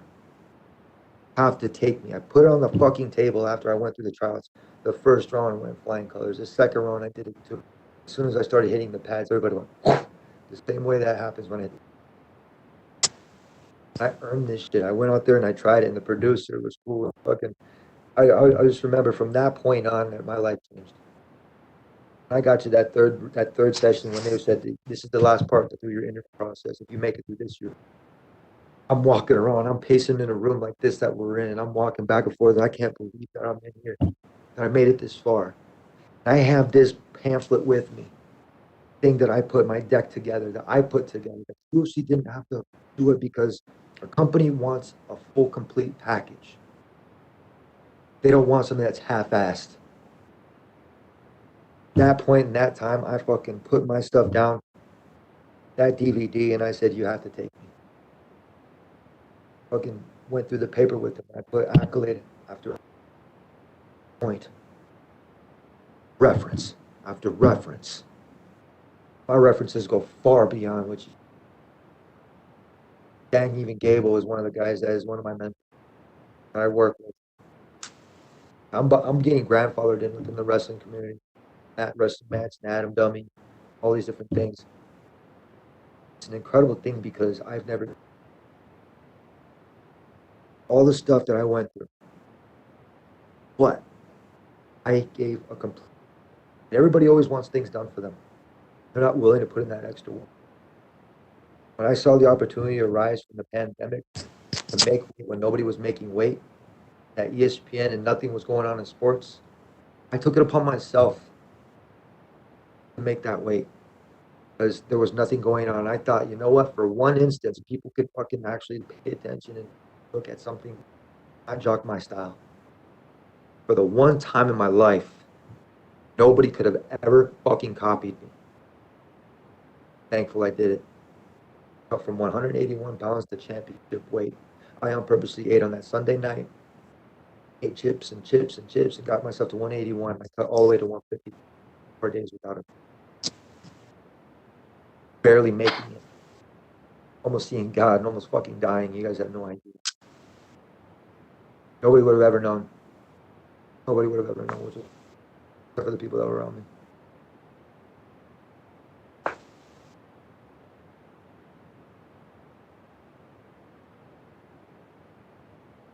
Well, I understand, Tony, and I appreciate your time. Thank you. We will take the next set of questions from Mojang Wu with Hupu Sport.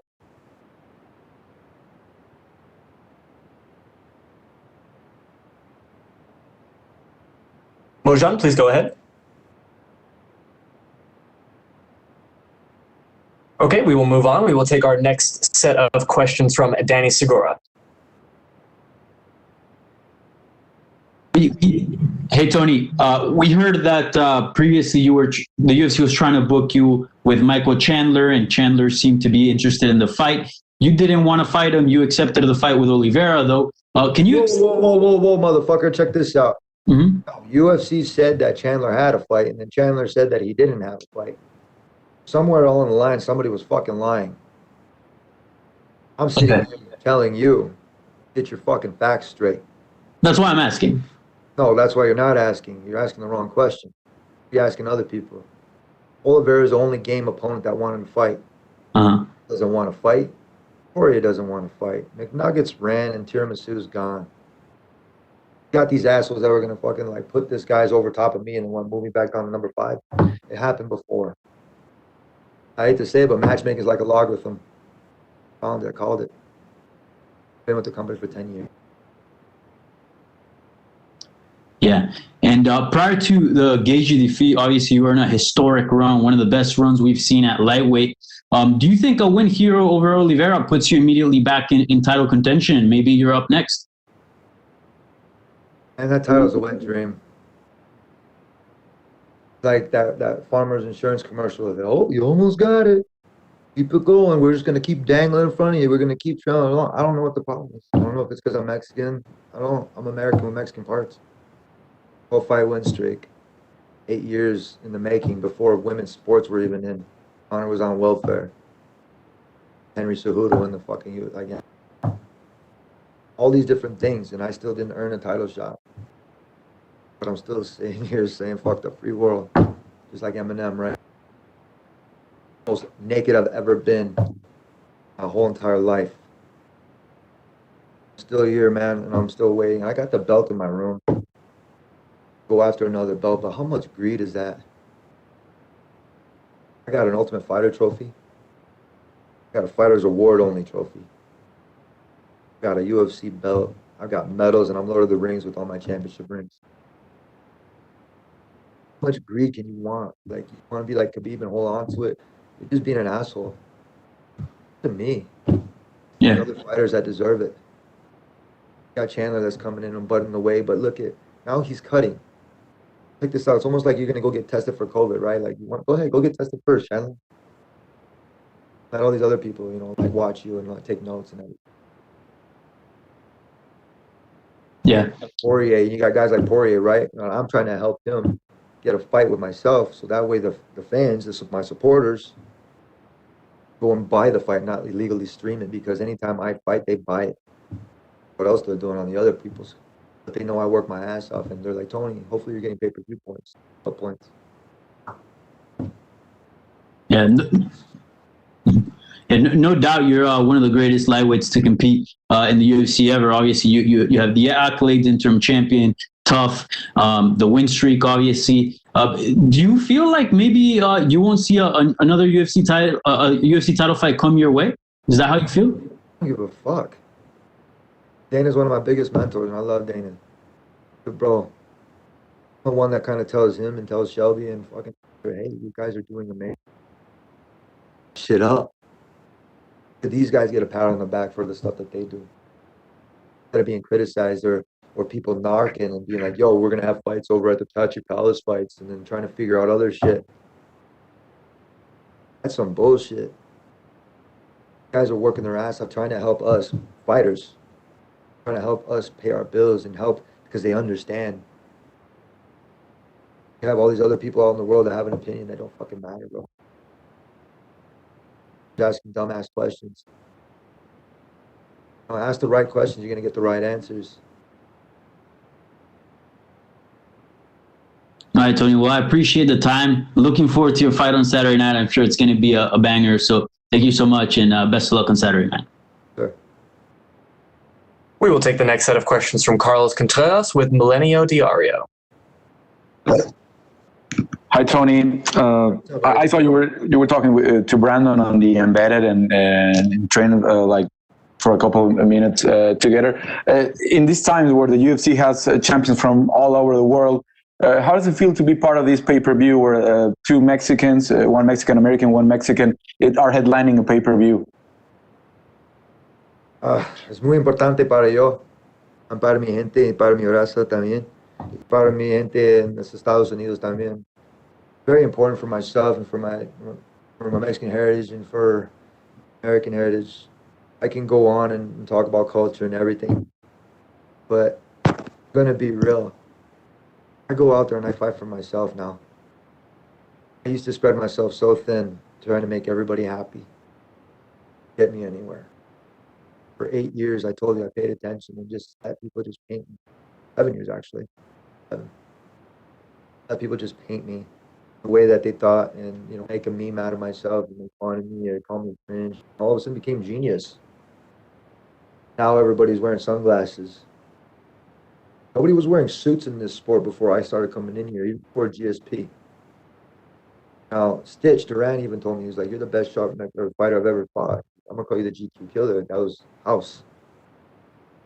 Sunglasses, suits, the term casuals and hardcore. I can go on and on for days, but the point of the matter is I'm not here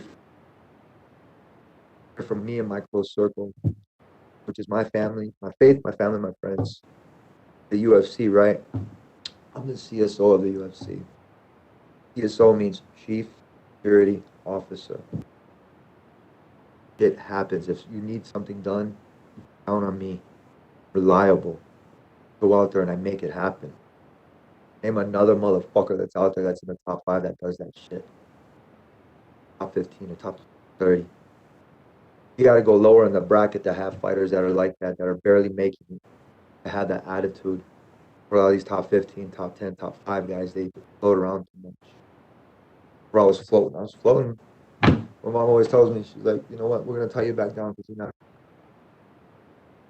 cool. Enjoy the process." Been this hungry. Body has changed. Standing myself, I've recovered faster than fucking help people in their.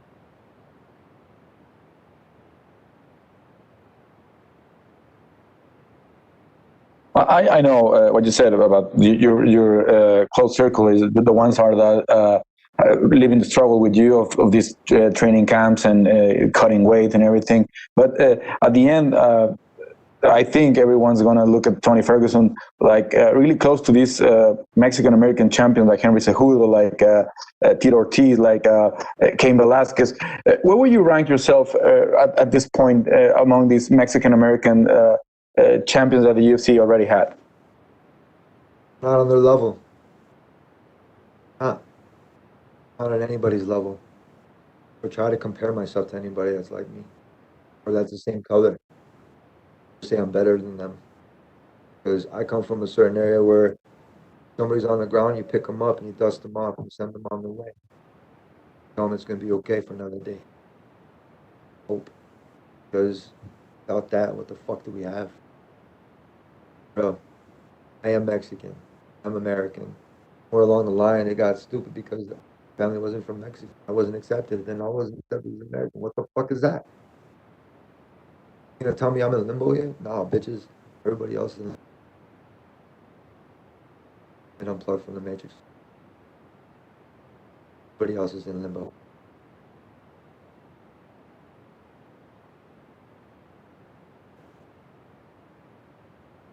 Tony, thank you very much, and hope we see a great fight again from you on Saturday. Thank you so much, Tony. That is all the time we had for you, sir. We appreciate it. Excellent.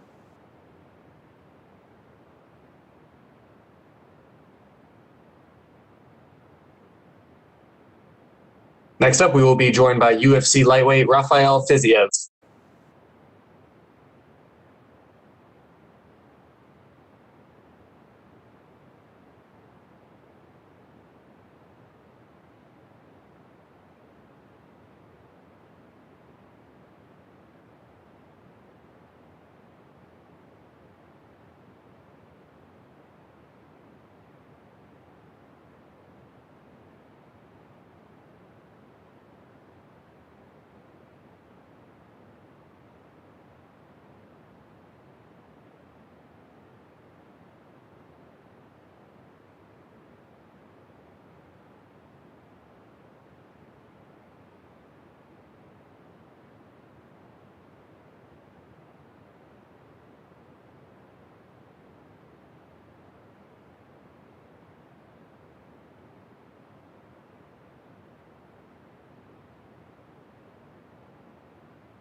We now welcome UFC lightweight Rafael Fiziev. Rafael, thank you for the time, sir. We will take the first set of questions from Gabriel Gonzalez with Cage Side Press. Hello, Rafael. Can you hear me? Yes, I hear. Perfect. Obviously, the fight with Renato was rescheduled from a little while ago. Can you just talk about having to reset and now take the fight a little bit later than you expected? Yeah, before 9 or 8 day, we know my opponent have corona, and just we change schedules because my hard training, hard work finished for this time, and also I start just 2 day cheat meal, eat everything what I can, burgers, pizzas, everything, and come back to hard work again. Couple weeks here, hard work. When we've seen this happen, sometimes the fights they're able to get rebooked quickly. Other times it seems like the positive tests keep coming up, like it's still in the system. Were you ever worried that something might happen again and the fight gets rescheduled again? Yes, of course I worry about this. I worry about my opponent and I worry about me too, because in this place everywhere now, corona, it's not like Thailand. In Thailand, no have this. But yes, of course, worry about this. But it is what it is. If happens again, what we can do? Nothing. A lot of people are excited. You have a great 2 fights at the top of the card, and you're going to be on the pay-per-view portion. Does that add more excitement to you? Does it help out in camp knowing this is going to be a big fight with a lot of people watching? Sorry, can you say again, please, this? Because my English is not so good, Sometimes when long question, I don't understand. No problem. Just, you're going to be on the pay-per-view for this card. Does that make it more exciting when you're preparing for this fight?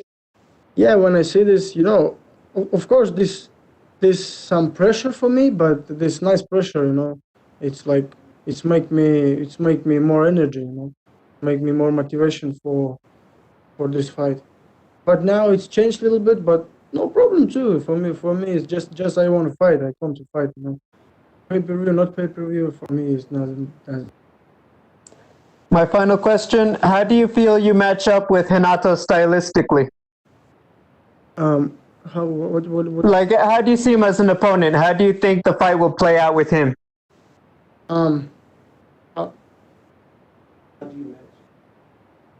Okay.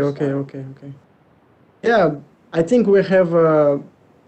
He like fight in the feet, and but he's good grappler. But for me, this is basic feet, and I think he try sometime, For sure he try to take me down, but and I think feet for me it's nice if we fight in the feet, Perfect. Thank you, Rafael. I'm sorry for the question. We will take the next set of... Oh, Rafael. Sorry. Sorry about that. We will take the next set of questions from James Mystery with Full Reptile.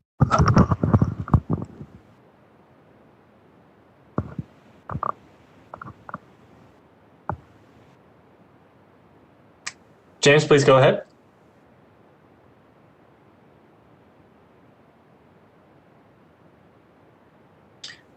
Okay, we will move on. We will take the next set of questions from Cote Cruz with 4-to-Win MMA. Hello, Rafael. Can you hear me? Oh, yes, hear you. Hey, how you doing, sir? Good to talk to you. Good. Yeah, let's talk. Fantastic. You're currently one of the only male fighters from Kyrgyzstan in the UFC. How does it feel to represent your country in the most important promotion in the world? Feels is great, and like I'm first man from my country, and just a lone man from my country, and it's funny, it's good, like just we fight, ready to fight now. Well, you started training at a very young age with your cousins, and then you started with Muay Thai. How much of an influence these disciplines have been on your life, and what do they mean to you personally? You mean how many years when I start or train or what? Would you like me to repeat the question? Yeah, repeat please. This is live or no? Yeah, in your life, how is training there? Yeah, I start training 10 years old. I start train because we from the village we come to city, and I go to school, and some guy punched me, some guy punched me and I can't punch him back, because I'm scared, and I go train next day, go start Muay Thai, and yeah, this is why I start. I see. In your last fight, you had a spectacular performance. You took the replacement fight, you won a performance bonus, and you left the Matrix dodge move to the reels. In this fight, how do you see your opponent? Do you think he can match your striking? Yes, my opponent he likes striking too. His last fight, he choked some guy, but before he do a lot of he likes striking too, a good striking too. He long guy. I think we have chance with him, show good striking, good something moves, something like that, something crazy, something. We try. I'm trying for sure. He don't know. Well, best of luck in your fight this Saturday. I appreciate your time. Thank you. Thank you. We will take the next set of questions from Keith Schillen with Sherdog. Hey, Rafael, how are you? Hi. Good, thank you. So my first question I want to ask you is, in the time of COVID, we get a lot of cancellations. What? Repeat, please. In the time of COVID, a lot of fights get canceled, usually sometimes even days before. Would you be willing to step up to fight in the co-main event if something happens to Ferguson or Oliveira?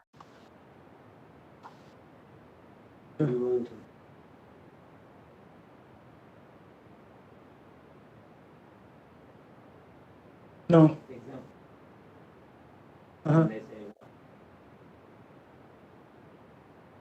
Oh, I think yeah. I think of course yeah. But I have opponent. I need to respect him. He trained too. If he have problem, and he cancel for fight, of course I say yes. Doesn't matter. Just I want to fight. But if I have opponent, and how I left him, because I need respect too. He have family. He have everything. He need work. He need fight too. Yeah, that's very respectful of you. One last question I want to ask you. I know you're one of the coaches at Tiger Muay Thai. My question is, how do you balance your time between coaching and training yourself? It's good, Cole. It's good when I'm busy. When I'm busy, I just come to train every day. After fight, next day you come to train, you come to teach, and every day you do more technique, you watch more technique, it's more creative, because you don't stay in one place. You need to do something for do interesting training, not same train every day, for the peoples. And it's good for me just not stay busy. Just stay busy, sorry. And but just before fight, maybe 2 months or 1.5 months ago now, I stopped the teaching and just focus on my fight. And just... Good luck to you, sir. Thank you so much, Rafael. That is all the time we had for you, sir.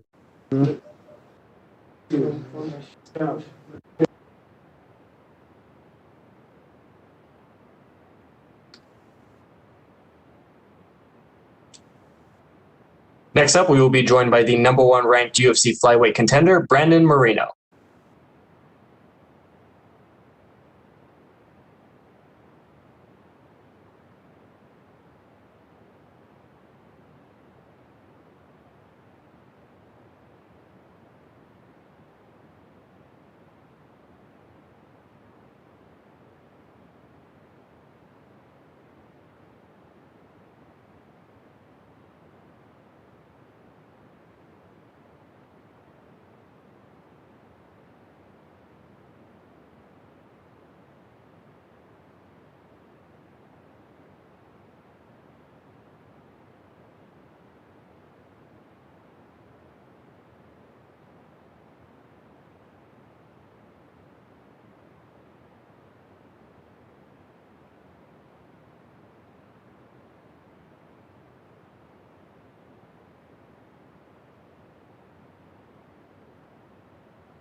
We now welcome the number one ranked UFC flyweight contender in the world, Brandon Moreno. Brandon, thank you for the time, sir. Thank you, brother. Thank you for your time.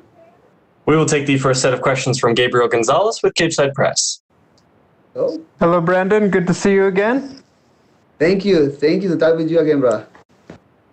Can you describe what the last 3 weeks have been like? You get done with the fight, and then you just got to stay ready for the biggest fight of your career. How would you describe it? Man, I describe this moment like different, like so magical. I had too much emotions around these 3 weekends, but at the same time I feel amazing. It's the opportunity of my life. Is that this moment is why I'm working so hard every day to get this kind of opportunities. I can change too much stuff if I take the title this weekend. At the last time when we spoke to you, you said you were ready to eat hamburguesas, pizzas, y no me invitaste, amigo, me lastimaste. My question, when you want to celebrate a big fight like that, and then you got to prepare again, how do you balance it? Because I'm assuming you don't just stay low the whole time. Man, to be honest, I had a few good meals, before to start with my diet again. So I had those meals on Sunday, but immediately next Monday I'm start with my diet again. Obviously, for example, this last Monday was my birthday. You always want to celebrate your birthday with some good cake, with some good meal. I can't, but I don't care. It's part of this game. It's about sacrifice. This moment, this opportunity is more important than everything right now. I saw your interview with Ariel, and you talked about your family has a company that makes piñatas. So when you fight, do they have a party with a piñata that looks like your opponent or something? No, man. I'm older right now. Now I'm old. I don't have more piñatas in my birthdays. But yeah, when I was a kid, I had a few of them. And I was a really nice and happy kid. A very obvious question, Brandon. If you win, you would be the first fighter from Mexico to win a UFC title. I know it's a big question, but what would it mean to you to make history with that? Everything, brother. I mean, I said before, but this moment and this opportunity is bigger than me. It's not just me. It's my family. It's my 3 daughters, my wife. My parents, all he sacrificed to get me the best opportunities to stay in this place right now with talking with you. It's important for my country. I can't change the game. I can change the sport if they have something important guy winning a title. In the most important company in the mixed martial arts in this moment. So man, I can change too much stuff if I get the title. Hey, thank you, Brandon. Good luck. Thank you, bro. We will take the next set of questions from Danny Segura with MMA Junkie. I know that guy.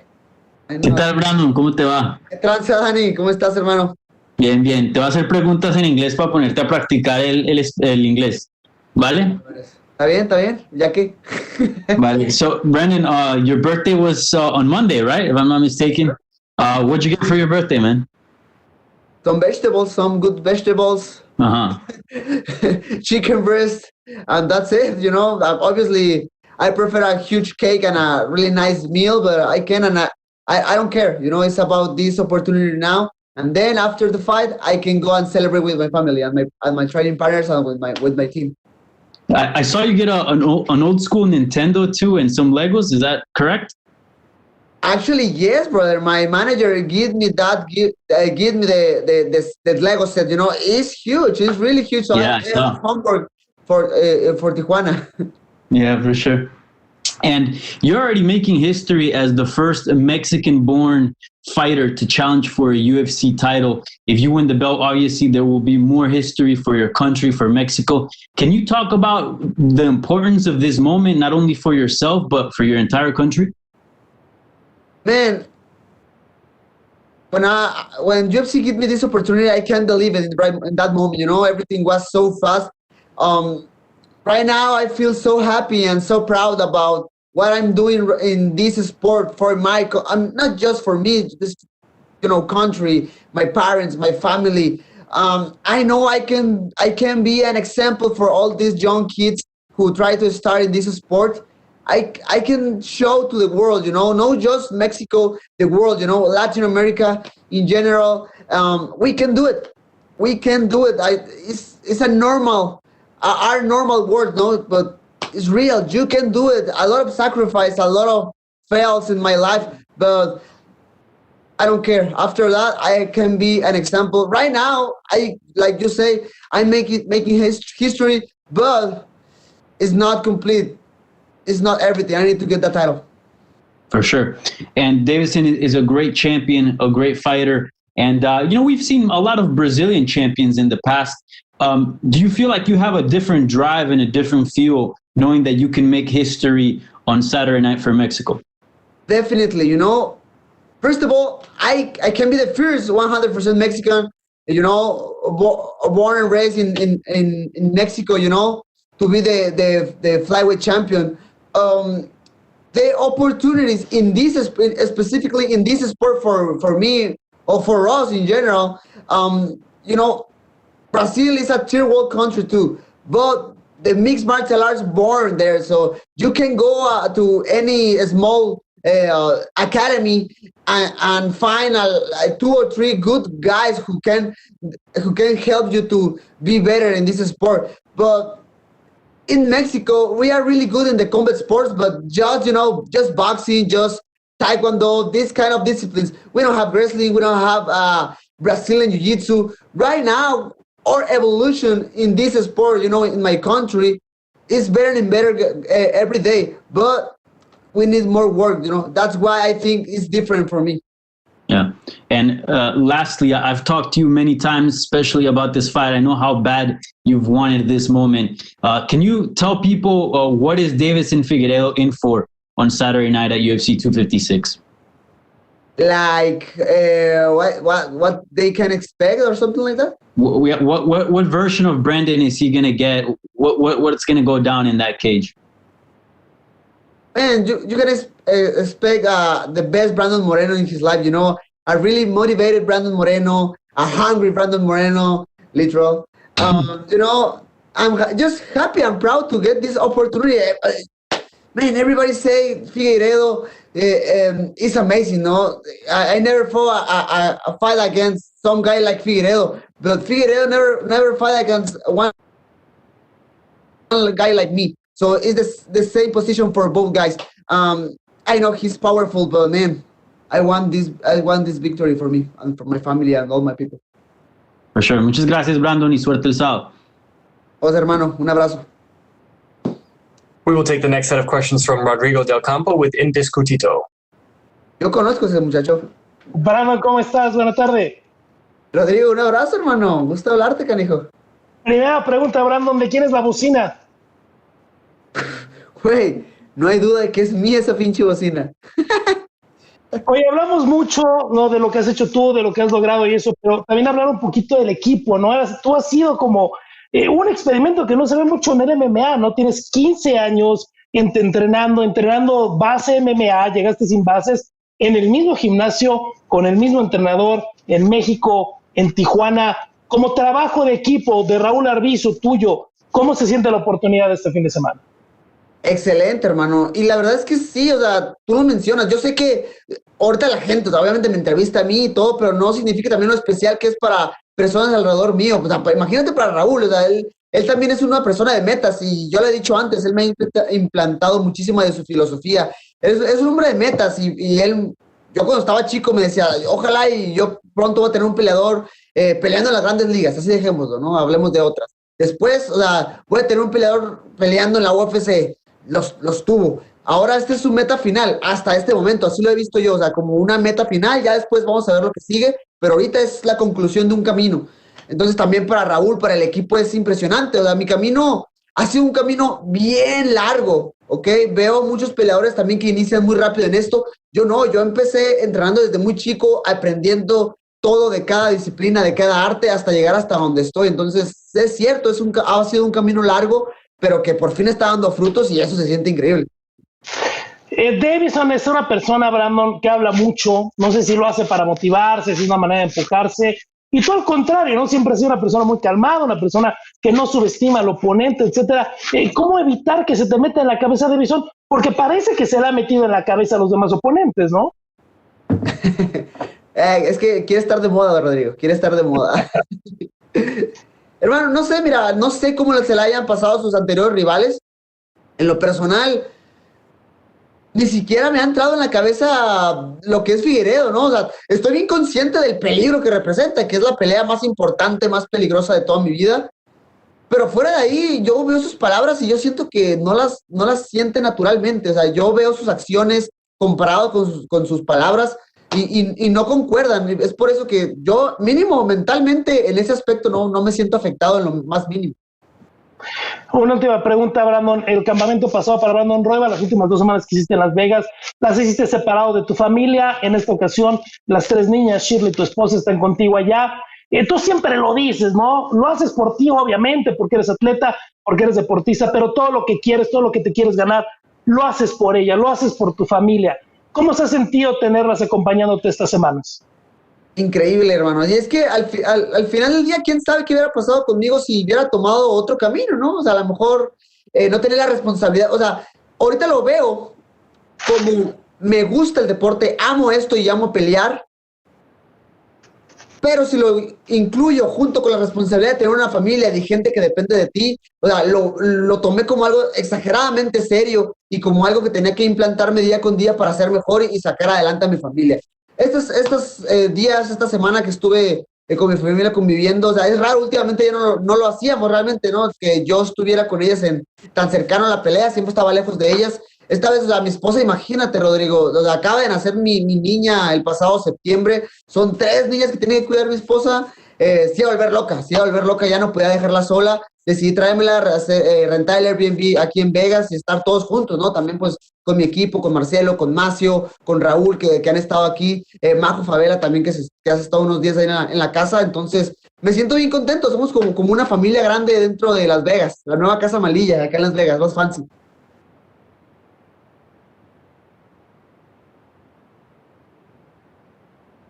¿Se fue Rodrigo? Ahí estoy, Brandon. Muchísimas gracias. Ahí está. Vale, Rodrigo, nos vemos, hermano. Mucha suerte. Hasta luego. Okay, we will take the next set of questions from Carlos Contreras with Milenio Diario. También conozco ese vato. También lo conozco. ¿Quieres en inglés o en español? ¿Qué tranza, mi Carlos? No, hombre. Ya vamos a minutos, canijo. Ya nada más quiero hacer esto rápido porque ya te quita mucho tiempo en estos días. ¿Cómo sientes lo que está pasando en México? Porque como que todavía no les cae el 20, ¿no? En los medios no hay mucho, todavía no se habla tanto porque el MMA no se cubre mucho en México. Pero ¿cómo imaginas el lunes en caso de que ganes o el domingo, ¿no? Porque no sé si viste, pero el domingo ganó Checo Pérez en la Fórmula 1 y todo el mundo sabía de Fórmula 1, ¿no? ¿Cómo te imaginas este fenómeno en caso de que ganes y qué tanta emoción te da poder hacer eso, poder romper esa barrera que ya mencionaba, ¿no? De lo poco a lo mejor que tiene difusión hoy el MMA en México. Yo creo que lo visualizo como algo muy parecido a lo que pasó con Checo Pérez este fin de semana, si no me equivoco. Yo igual, en lo personal, sabía quién era Checo Pérez, que era un corredor, pero no sabía si era bueno, si era malo, qué onda. Y después de un logro tan grande para él, o sea, muchos medios lo empezaron a cubrir, muchos medios empezaron a verlo. Carlos, pues, no sé, o sea, yo lo veo así, ¿no? A lo mejor ya, y esa es una de mis metas, o sea, creo que lo he estado diciendo muy claro, quiero ser un ejemplo, y ganar el título va a hacer que más personas, digámoslo en general, más personas, más medios, más todo, empiecen a voltear a ver este deporte como algo importante para nosotros. O sea, es difícil porque es un deporte relativamente nuevo en el mundo en general, ahora imagínate en México, ¿no? Poco a poco lo hemos estado haciendo bien, pero sí, creo que tener un campeón 100% mexicano que nació en los barrios de Tijuana sería un plus grandísimo para el deporte en México y en Latinoamérica. Y nada más para cerrar, es un momento en el que hay muy pocos mexicanos ya en el roster de UFC, ¿no? Hace unos años teníamos 10, 12, se está compactando. pero están más arriba, ¿no? Los 4 o 5 que están en mejores lugares del ranking. Vas a tener esa responsabilidad. Ganes o pierdas esta pelea, pues de ser el que está ahí, ¿no? Comandando, digamos, en este momento la avanzada de los mexicanos. Pues sí, Carlos. O sea, trato de quitarme la responsabilidad, ¿no? Y siempre que me preguntan de los representantes mexicanos, siempre he hecho la bolita a los demás, ¿no? Sí estoy yo, pero también está Pantera, también está Irene, también está Teco, también está Alexa. O sea, somos varios y lo hemos estado haciendo muy bien. Mowgli, que también acaba de ganar, el Turbo Pérez. Entonces, trato de echar la bolita. Claro que sí, yo soy el tipo que está peleando por el campeonato en estos momentos y tengo la responsabilidad personal de, gane o pierda, seguir en los niveles más altos dentro de la compañía. Es presión, trato de no pensar tanto en eso ahorita, simplemente para seguir disfrutando todo esto y ir con toda la confianza el sábado, pero sí, sé la responsabilidad que representa, hermano. Gracias, Brandon, y suerte el sábado. Vale, Carlos, un abrazo, Carlos. We will take the next set of questions from Damon Martin with MMA Fighting. Let's go. Hey, Brandon, obviously both you and Deiveson had to make such a quick turnaround. So can I ask you, like, where is your weight at today and how are you feeling going into the weight cut for this week? I'm 130 right now. I have just 5 pounds over. You know, after my fight against Roybal, I had like a few good meals. But after that, immediately next Monday, I'm start with my diet again. No? So I'm perfect right now with my weight. Awesome. Was there any concern at all with that with Deiveson? I mean, he said he was, I think, 132 today, so he's right around the same thing. But was there any concern with that because he has had problems with weight in the past? Man, to be honest, I don't care. No, I need to stay focused in my game plan and what happened in the fight. But I know if something happened with him with his weight, or he has some weight problems.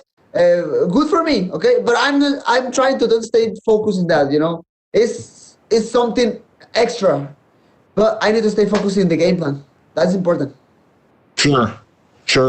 Brandon, can you kind of give me an idea of your journey to this moment in fighting for the title? You know, coming onto the Ultimate Fighter, you were the biggest underdog.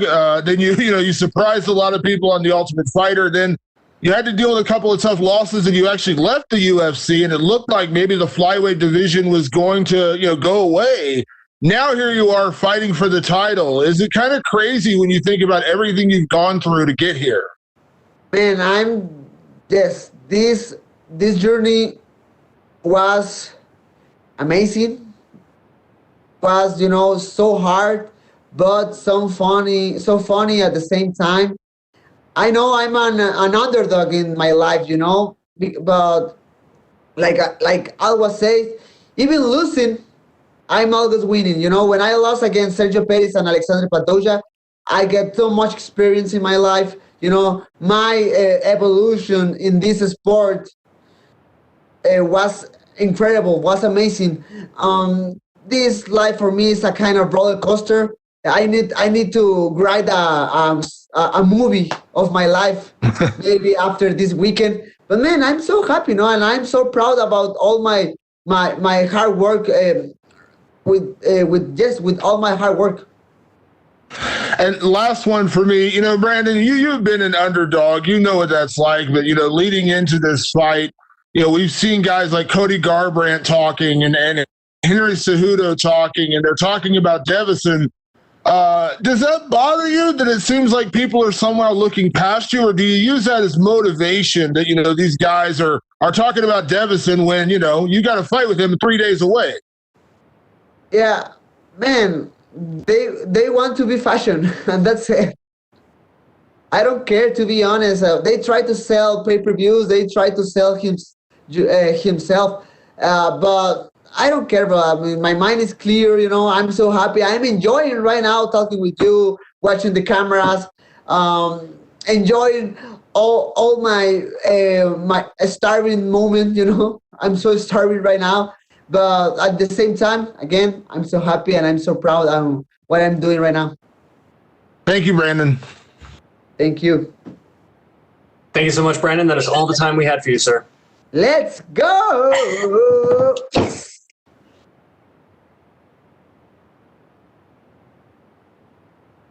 Chance de entrevistar a nada. Next up, we will be joined by the number 7 ranked UFC heavyweight contender, Junior Dos Santos.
We now welcome the number 7 ranked UFC heavyweight contender in the world, Junior Dos Santos. Junior, thank you for the time today, sir. Thank you, guys. We will take the first set of questions from Gabriel Gonzalez with Cageside Press.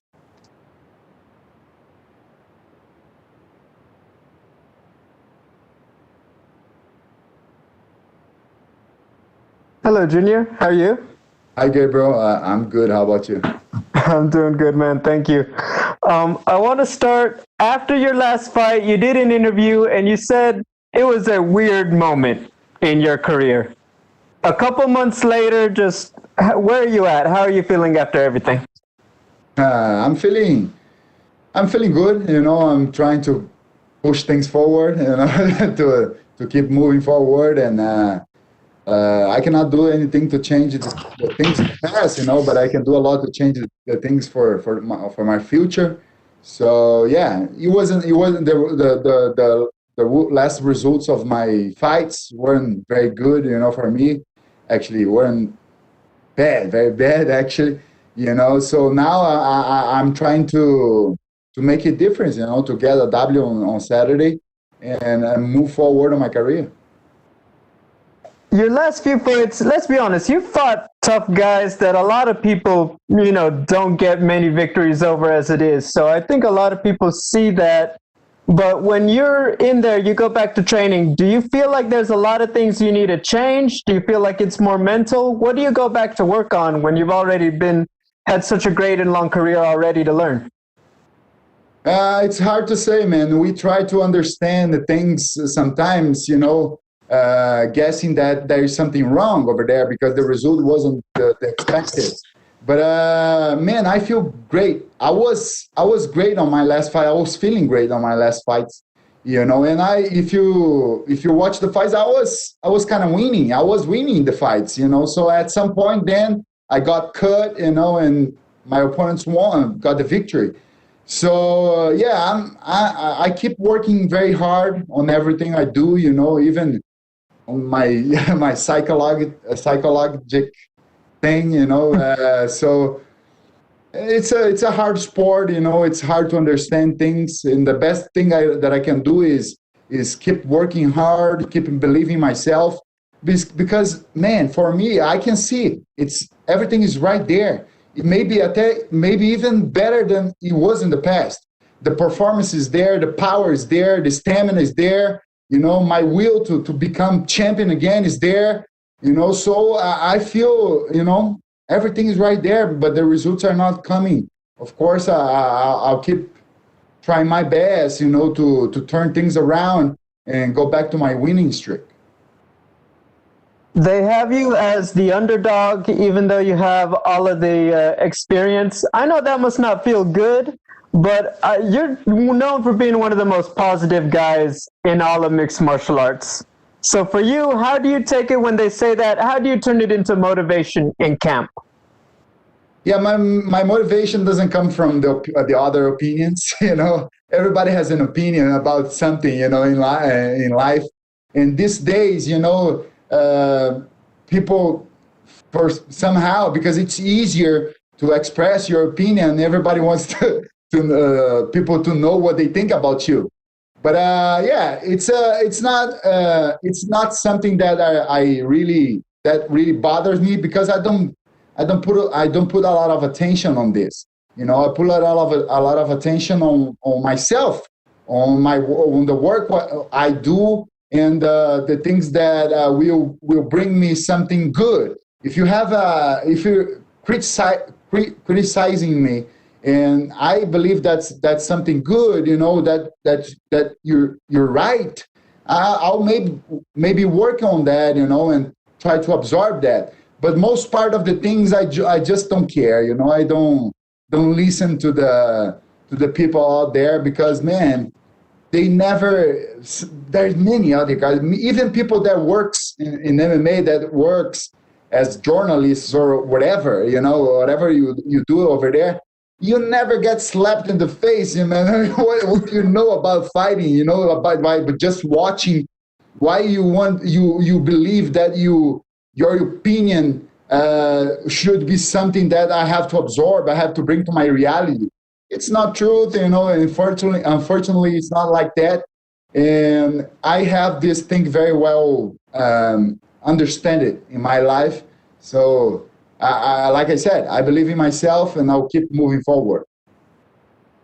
You are very right. Not many journalists are getting slapped in the face. So yes, you're correct. Not just journalists, even the guys that are giving opinions and commentating fights or whatever.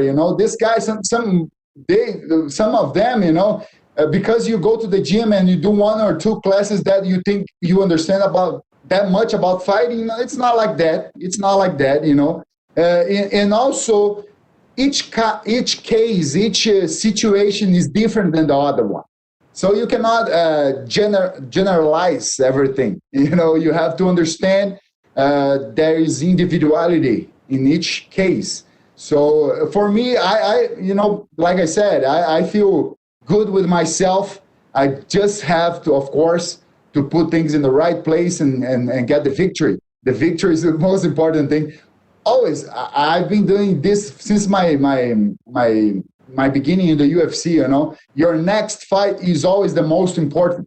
So that's in my case right now, this one is very, very important for me, and I'm going there to win. Okay, thank you, Junior. Always appreciate the time. Thank you. We will take the next set of questions from Rodrigo Del Campo with Indiscutito.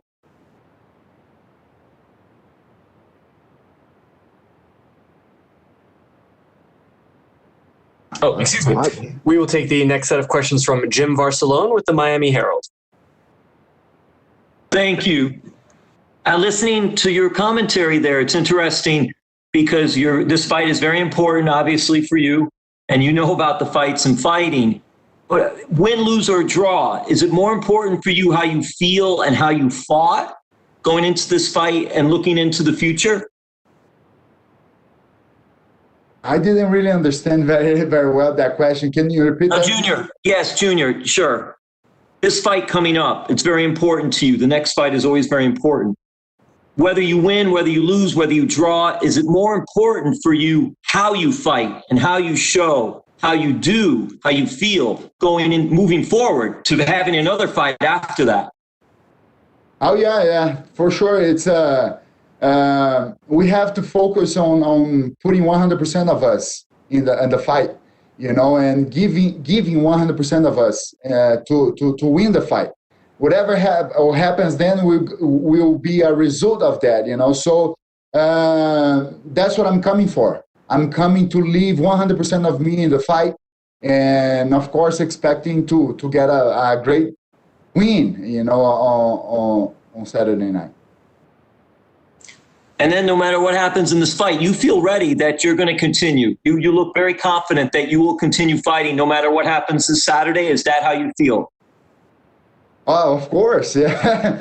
I'm 36 years old, man. Like I said, everything's right there. The power, the will, the stamina. everything, you know, it's right there.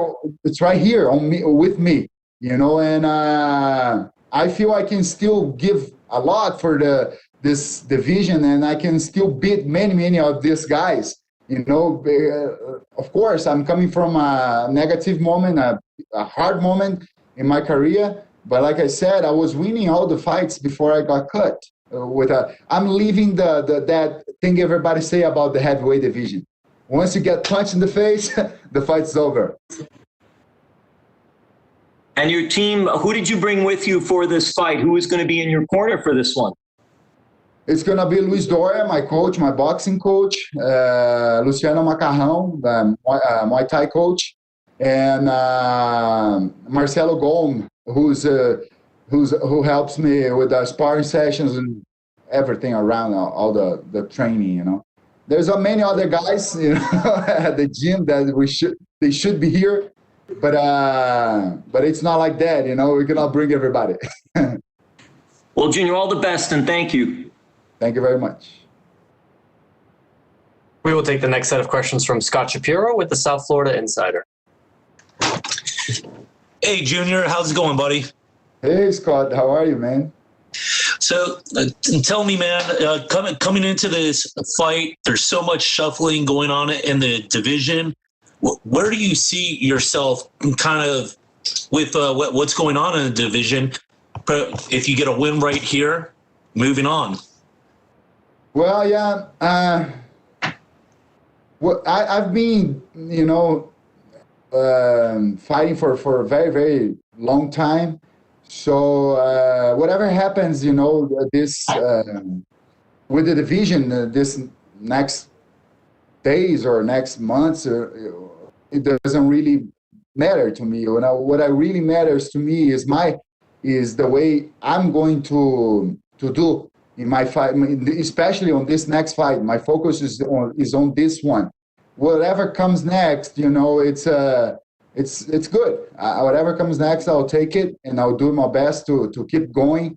And like I said, I really believe I can do many amazing things in this division still, you know, and become the champion again. So yeah, let's keep working. Once I stop believing that, I'll stop fighting. I'll dedicate myself for something else, you know. Right now I'm here, I'm spending my time, my money, everything on my career, because I really believe in who I am and whatever I'm capable to do inside the octagon. That's why I'm here. Isn't it dangerous to have a fighter try and build a name off of somebody? I mean, especially somebody of your credentials, or is it kind of more dangerous the other way for you to take on that hungry fighter trying to build his name? Well, I don't really know. I just think that, you know, it's another fight that you have to do. I never picked any opponent in the UFC, and I'm not willing to do that. You know, so whatever the UFC put in front of me, I'll fight it. And I'm not just saying this. I know that a lot of people come here and they say this, but it's not like that. I do that for real, you know. So yeah. I'm ready to give my best, you know, to have the result that I want, and then move forward in my career and see whatever is going to happen. So that same excitement we should expect from you regardless coming into this fight. Oh yeah, for sure. You know, I'll be there. Like the main goal is to, like I said, you know, is to give 100% of me, and to show everybody, you know, what kind of fighter I am, because sometimes people, they start to underestimate you because you're living some negative moment. The negative moment sometimes doesn't mean that you're become weaker or whatever. It's a result, an unexpected result that, you know, happens. Sometimes negative things happen. Is there any way that we could ever take you out of the cage? It just seems you have so much fun inside of it. You're always smiling. Everybody seems to enjoy your company. What's it going to take? Do we have to pull you out on a stretcher 30 years later? You're still fighting? Well, yeah, no. I like I said, you know, man. I really love what I do. I really love who I am. You know, as a fighter, you know, I live. I'm a blessed guy. You know, everything what happens in my life. I have a beautiful family, so I'm a happy guy. You know, I'm living a negative moment. So, but I'm doing my best to leave this in the past. But as soon as I start to think that, you know, the performance is not there anymore, I don't feel as comfortable as I should feel, or my goals are not to. If I believe that I cannot be the champion anymore, I'll stop fighting, or I'll try to do something else. I'll dedicate my time and my efforts, you know, for something else. I'll try to build something, or to do another thing in the MMA world. So, but it's not the time right now. I'm here to fight. You know, I love to fight, and I'll always be there to win. Awesome. Well, hey, I really appreciate your time. Looking forward to seeing your fight again. Thank you very much. Thank you so much, Junior. That is all the time we had for you, sir. Great. Thank you.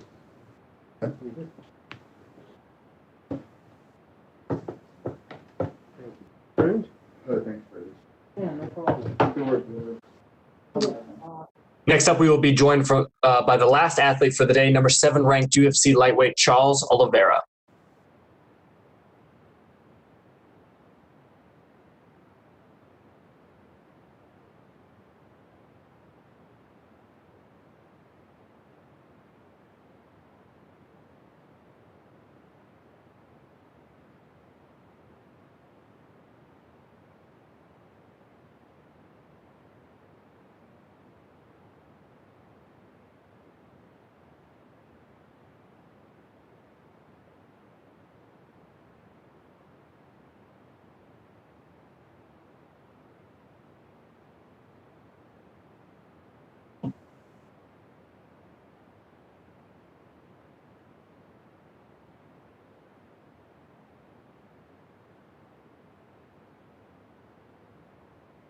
We now welcome the number 7 ranked UFC lightweight contender in the world, Charles Oliveira.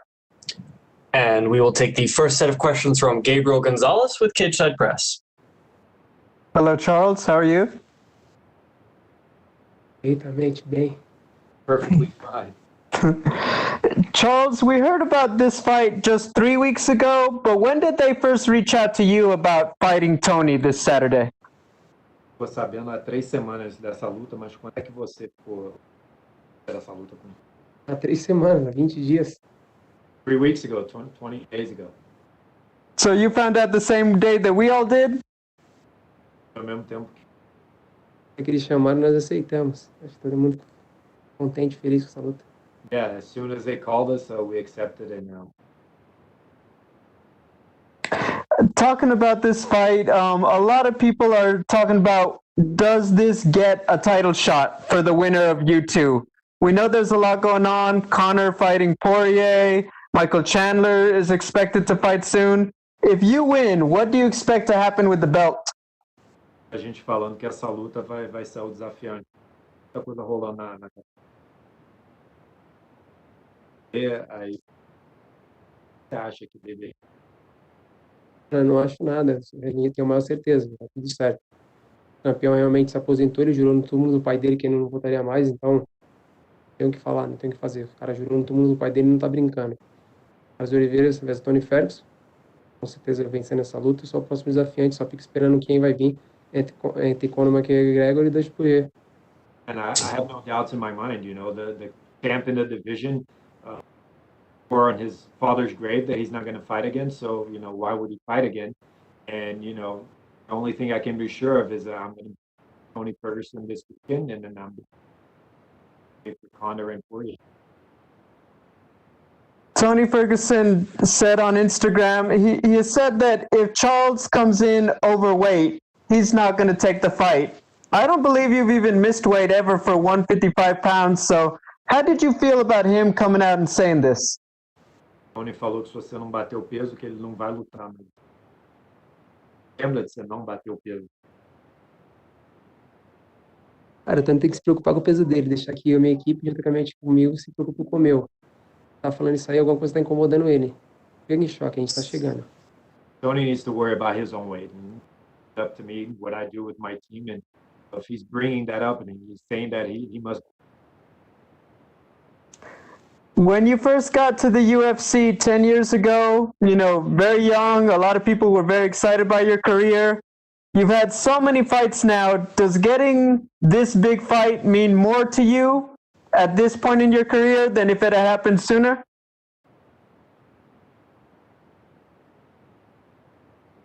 Como é que é você ter uma luta grande nesse momento? Cara, são 10 anos de história, eu aprendi demais com tudo que eu vim vivendo no UFC. Errei. E agora eu tô no melhor momento da minha vida, na melhor fase. Não tô preocupado em nada. Não é esse bicho papão todo que todo mundo tá falando. Tô focado, coração no lugar, cabeça no lugar. A gente sabe que é uma grande oportunidade, mas a gente vai fazer acontecer. I have a 10-year history in the UFC. Learned a lot. I've made mistakes and I've decisions, but I'm here and he's not the boogeyman like everyone. Hey, thank you, Charles, and best of luck. We will take the next set of questions from Damon Martin with MMA Fighting. Charles, first question. Obviously, you've been waiting for a ranked opponent for quite a while now. Kind of a two-part question. Were you getting frustrated that it seemed like a lot of the top guys weren't mentioning you by name? And what was your reaction when you got the call about Tony Ferguson as an opponent? Esperando cara de... O que você acha dos caras assim, falam no seu nome? Donam você de quem? Foi. Cara, na realidade eu venho falando isso há um bom tempo. Top 5 ficando na panelinha deles, entre eles lutando eles ali, pra eles não saírem do ranking. Eu sabia que uma hora ou outra ia aparecer oportunidade, ou quando o Mano caísse, ou quando algum deles quisesse lutar e não tivesse oportunidade, não tivesse ninguém entre eles ali. Foi o que aconteceu, apareceu a oportunidade, eu peguei. Yeah, I've been saying that for some time. The top 5 guys have been just their little groups fighting each other, and the opportunity was going to come. At some point, those guys weren't going to have an opportunity, but thankfully, I'm in. You coming off the win streak you've been on, obviously, it's been an incredible run. What do you feel like has been the biggest difference for you on this win streak? Obviously, fighting at lightweight, has been a big deal. But I mean, what do you feel like has been the biggest difference to put you on the win streak you're on right now? A sua sequência de vitória que você está agora, o que você acha que fez a diferença? Realmente fez a diferença para você? Minha filha ter nascido, mudou minha cabeça, mudou meu estilo de vida, mudou tudo. A equipe que a gente fechou, juntamente com o Macagu de Tinch, de Boxe Diego Lima, só evolução. It was my daughter being born. My mind and my having together Macaco's team, Diego Lima's shoot box and everything.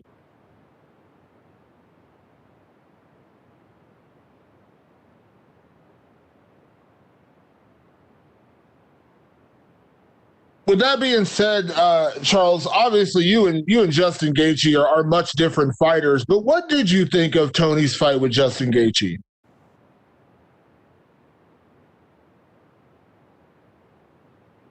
Na realidade, o Tony errou juntamente com a equipe dele. Era durante um bom tempo, pra lutar contra o Khabib, que era um cara que ia botar ele pra baixo. E quando ele aceitou uma luta com um cara que ia trocar sua porrada com ele, ele acabou errando no jogo. Acabou errando. O Gates é um grande lutador, tem uma grande história. Mas eu acho que o Tony errou. Honestly, him and Tony and his team, they were a long time to face. Grappler is going to take him down and take him their part. Last one for me, Charles. You mentioned, and I apologize, the audio kind of cut out. I just want to make sure I heard you correctly. You believe a win, obviously, will get you a title shot. Did you say you believe it would come against the winner of Conor and Dustin, like you against the winner of that would crown a new champion? Is that kind of what you're thinking? Oh, I hate that. I don't know. Follow você. Com certeza, acho que é isso. Acho que tá tudo bem desenhado. Quem ganhar dessa luta agora vai sentar de camarote só esperar a luta, de Conor McGregor e Dustin. Yeah, that's exactly right. I think everything is set, This fight this weekend is just going to sit and wait to see who.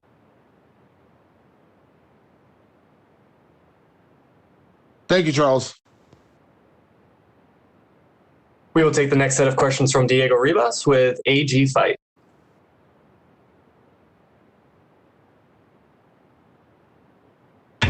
Alô, Charles? Fala, Bichão, tranquilo? Beleza, tá me ouvindo bem? Tô ouvindo sim. Maravilha. Charles, seguinte, você acertou sua luta com 2 semanas de antecedência, 3 semanas de antecedência, não é o ideal, mas imagino que a oportunidade faz valer a pena, né? Em algum momento, na conversa com seu camp, seu time, vocês pensaram em talvez não aceitar essa luta e fazer valer a sua boa fase, tentar fazer uma luta com o camp completo? Cara, essa é uma luta que a gente não tinha nem como falar de não aceitar. A gente tá pedindo durante tanto tempo um cara que esteja na minha frente, um cara bem ranqueado. A gente não aceita uma luta dessa, a gente vai lutar quando? Eu lutei no começo do ano e pô, já estamos no final do ano já. Então nem pensamos nisso, né? Pensamos primeiramente em aceitar a luta e correr atrás do prejuízo, 20 dias para poder se dedicar e fazer acontecer. Certo. Já mencionaram aqui, né, a declaração do Ferguson sobre se você não bater o peso, a luta não vai acontecer. Quando você ouve uma declaração dessa do seu oponente, como você entende essa postura dele? Como você decifra isso? O que quer dizer isso para você? Cara, na realidade a gente tem que se preocupar com a gente mesmo. Se ele tá se preocupando comigo, eu primeiramente fico feliz, né? Da maneira de se preocupar primeiramente em bater o peso dele, que tudo aquilo que ele tá pedindo para mim, pode ser que seja o inverso ao contrário, né? A gente aceitou essa luta tem 20 dias. Esses 20 dias a gente sentou junto com a equipe, o meu nutricionista, e a gente sabe né, da responsabilidade que a gente tinha. A gente sabia disso aí, que a gente tinha que bater o peso. Todo mundo sabe da minha cabeça que eu preciso bater esse peso. A gente está fazendo um trabalho maravilhoso. Lógico, existe a preocupação de não chegar e não bater o peso, com certeza isso existia, mas o time está sempre voltado a mim, né, para poder fazer um grande trabalho, para que a gente consiga bater o peso, para que na sexta-feira a gente consiga vencer a primeira etapa. É isso, acho que antes de qualquer coisa, antes de qualquer luta, a gente tem que bater o peso. Só que o Tony, para estar falando isso aí, ele está preocupado, né? Eu não estou nem um pouco preocupado com o que ele vem trazer para mim, com o que ele vai fazer, deixar de acontecer. Maravilha. A luta vai ser realizada no UFC Apex, que é um cage menor. Tanto você quanto o Ferguson são caras que andam muito para frente, né? Então é impossível imaginar uma luta monótona. Sim. Nessa mistura toda, você acha que o cage pequeno te favorece? É melhor para você, já que os dois vão acabar se encontrando? São 2 caras que andam para frente. Podia ser no campo de futebol, podia ser na onde fosse. Nós vamos se colidir, vai bater de frente uma hora ou outra. São 2 carretas andando para frente. Então, para mim não faz diferença se vai ser no grande, vai ser no pequeno. Vai ser um grande show, vou andar para frente o tempo inteiro, não tô nem ligando se ele vai andar para frente também ou não. É um grande trabalho. O mais importante de tudo é que o braço levantado no final, a estratégia está montada, a minha cabeça está montada. Eu tô bem, eu tô feliz, ousadia e alegria, isso é o mais importante. Show de bola. Você mencionou a sua certeza de que vencendo essa luta, o vencedor dessa luta vai disputar o cinturão. Algo foi conversado com você? Já foi oficializado isso para você? Vencendo, você vai disputar o cinturão? Cara, não foi falado nada, mas às vezes só peguei uma luta com um cara duríssimo, faltando 20 dias, a categoria tá toda bagunçada, tá tudo na maior loucura, tá tudo bem desenhado, né? Quem vai lutar? Quem é o outro cara que vai lutar pelo cinturão? Fala pra mim. Não tem o que falar. Vocês são repórter aí há 1000 anos, vocês sabem muito bem, melhor do que eu, quem vai lutar? Se você colocar o cara que veio o Michael Chandler, veio do Bellator, era para lutar pelo cinturão, não lutou. Depois foi com o Rafael, não aceitou. Com o Tony Ferguson, não aceitou. Ele quer lutar com quem? Entendeu? Rafael dos Anjos chegou agora na categoria, é um cara duríssimo, já foi o campeão da categoria, mas venceu um cara agora, então estava aposentado. Não tem o que fazer. Quem vai lutar? Dusty Gates, acabou de perder pelo campeão. Não tem o que falar. Dan Hooker. Estamos falando dos caras certos que estão na categoria. O Dusty Poirier é o cara que está vindo de vitória, o Conor McGregor está vindo de vitória, então os dois vão se enfrentar. Charles Oliveira vindo de 7 vitórias seguidas. A gente está indo para a oitava em nome de Jesus. Quem que vai colocar?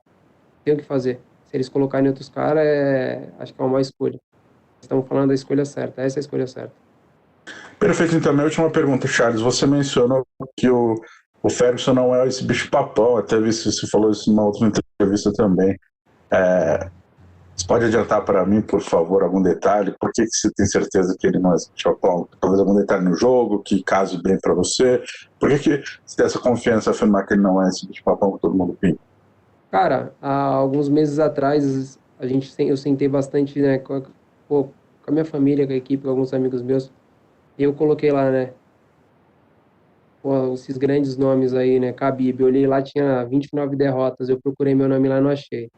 Tony Ferguson, tinha não sei quantas vitórias vindo, de 12 vitórias seguidas, eu procurei lá meu nome também, não achei, né. Então a gente olha aí, o meu nome não tá lá, só vai saber na hora que a gente se trombar, e aconteceu de trombar. Algum tempo atrás eu dei uma entrevista, perguntaram quem vai ser o campeão 2021, eu falei Charles Oliveira. Ele falou, não pode você, eu falei Tony Ferguson. E olha só o que aconteceu, caiu Charles Oliveira e Tony Ferguson. Eu tenho que mostrar que eu sou o melhor. Cara, tem tanta gente mandando mensagem no meu Instagram, falando que eu vou morrer, falando que eu vou perder, falando que eu sou louco. Cara, pode continuar mandando mensagem, isso me motiva cada vez mais, isso me deixa mais feliz, mostra que eu estou incomodando. Tony Ferguson é monstro? É monstro? É sim, com certeza é. Nunca lutou comigo, ele não sabe o que é um monstro. Tô pronto, irmão. Falei pra todo mundo, tô falando de novo. Dia 12 agora de dezembro eu vou chocar o mundo. Vou ser o campeão em 2021. Maravilha, obrigadão, Charles, obrigadão. Derek, só um negócio, quando você traduz, o seu microfone tá falhando, cara, se tiver algum outro aí. That's it, guys. Thank you very much. Thank you. We will take our last set of questions from Danny Segura with MMA Junkie. Hey, Charles, from what I understood there briefly, that's your plan that you were saying in Portuguese, that you feel like if you get a victory here, things will line up and you will be champion in 2021? O plano, então, se tudo certo, vai ser o campeão. Com certeza. Isso já tá planejado, isso já tá certo, tá escrito. A gente só tá indo buscar aquilo que é nosso. For sure, that's all planned out. It's written, you know. And what do you think, Tony Ferguson didn't want to fight Michael Chandler. He wanted to fight you, basically citing that Michael Chandler saw him as a few levels below. What do you think it says about you, about Tony Ferguson, someone that's been around the promotion for a long time, interim champion, wanting to fight you above anybody else? O Tony Ferguson não queria lutar com mais. Especificamente queria lutar com você. Como ia ter um cara aqui? Na realidade, ele queria lutar com o Michael Chandler. O Michael Chandler correu dele e aí caiu de paraquedas eu. Tem o que fazer. Actually, I think he wanted to fight Michael Chandler, and Michael Chandler away from him, so fell in there. Yeah. And Ferguson has kind of a similar style as yours, very dangerous on the feet, very long and lanky, and very good jiu-jitsu as well. Obviously, you've been around the promotion for a long time, since you were very young. Is this someone you've been looking at sort of maybe as that someone that you appreciated as far as their style is concerned, since you guys are very similar? Tem estilo parecido com eles. Ele é chão muito bom, comprido e tal. Ele é cara que você já olhava e... Cara, na realidade, né, esses 5 caras que estavam na minha frente, esses 10 caras que estavam na minha frente, né, há pouco tempo atrás, eu sempre vim assistindo, eu sempre vim olhando, né, e o Ferguson a gente tem que estar olhando, né, um cara que é um fenômeno, um cara duríssimo, e a gente vem acompanhando, né, um cara que tem um chão legal, tem uma trocação boa, é um cara que tem um estilo próprio dele de lutar, então a gente sempre vem acompanhando, sempre vem olhando. Yeah, I'm actually always watching, the 5 or 10 guys ahead of me, and how can you not pay attention to Tony Ferguson, Good on his feet, he's good on the ground, and he's got his own unique style, so obviously I was always looking at him. Do you think this fight will determine who's the most dangerous jiu-jitsu practitioner at 155 pounds? Acho que essa luta vai determinar quem é o mais... Cara, acho que não. O maior finalizador da história já tem nome, Charles Oliveira. I don't think so. I think the biggest submission artist in history, we already have a name for him. And lastly, I'll try this in Portuguese. Você que acha do cabelo do Deiveson Figueiredo? What do you think about Deiveson's hairstyle? Cara, Deiveson tem um cabelo irado, né? O deus da guerra, um cara que merece todo o respeito do mundo. Tá vindo fazendo uma grande história. Acho que, tem um cabelo irado, é um cara que é gente boa demais. Deiveson's hair is awesome, He's a lot of war, he's a lot of great things. Looking forward to the fight. Thank you so much. Thank you so much, Charles. That is all the time we had for you, sir. Thank you, man.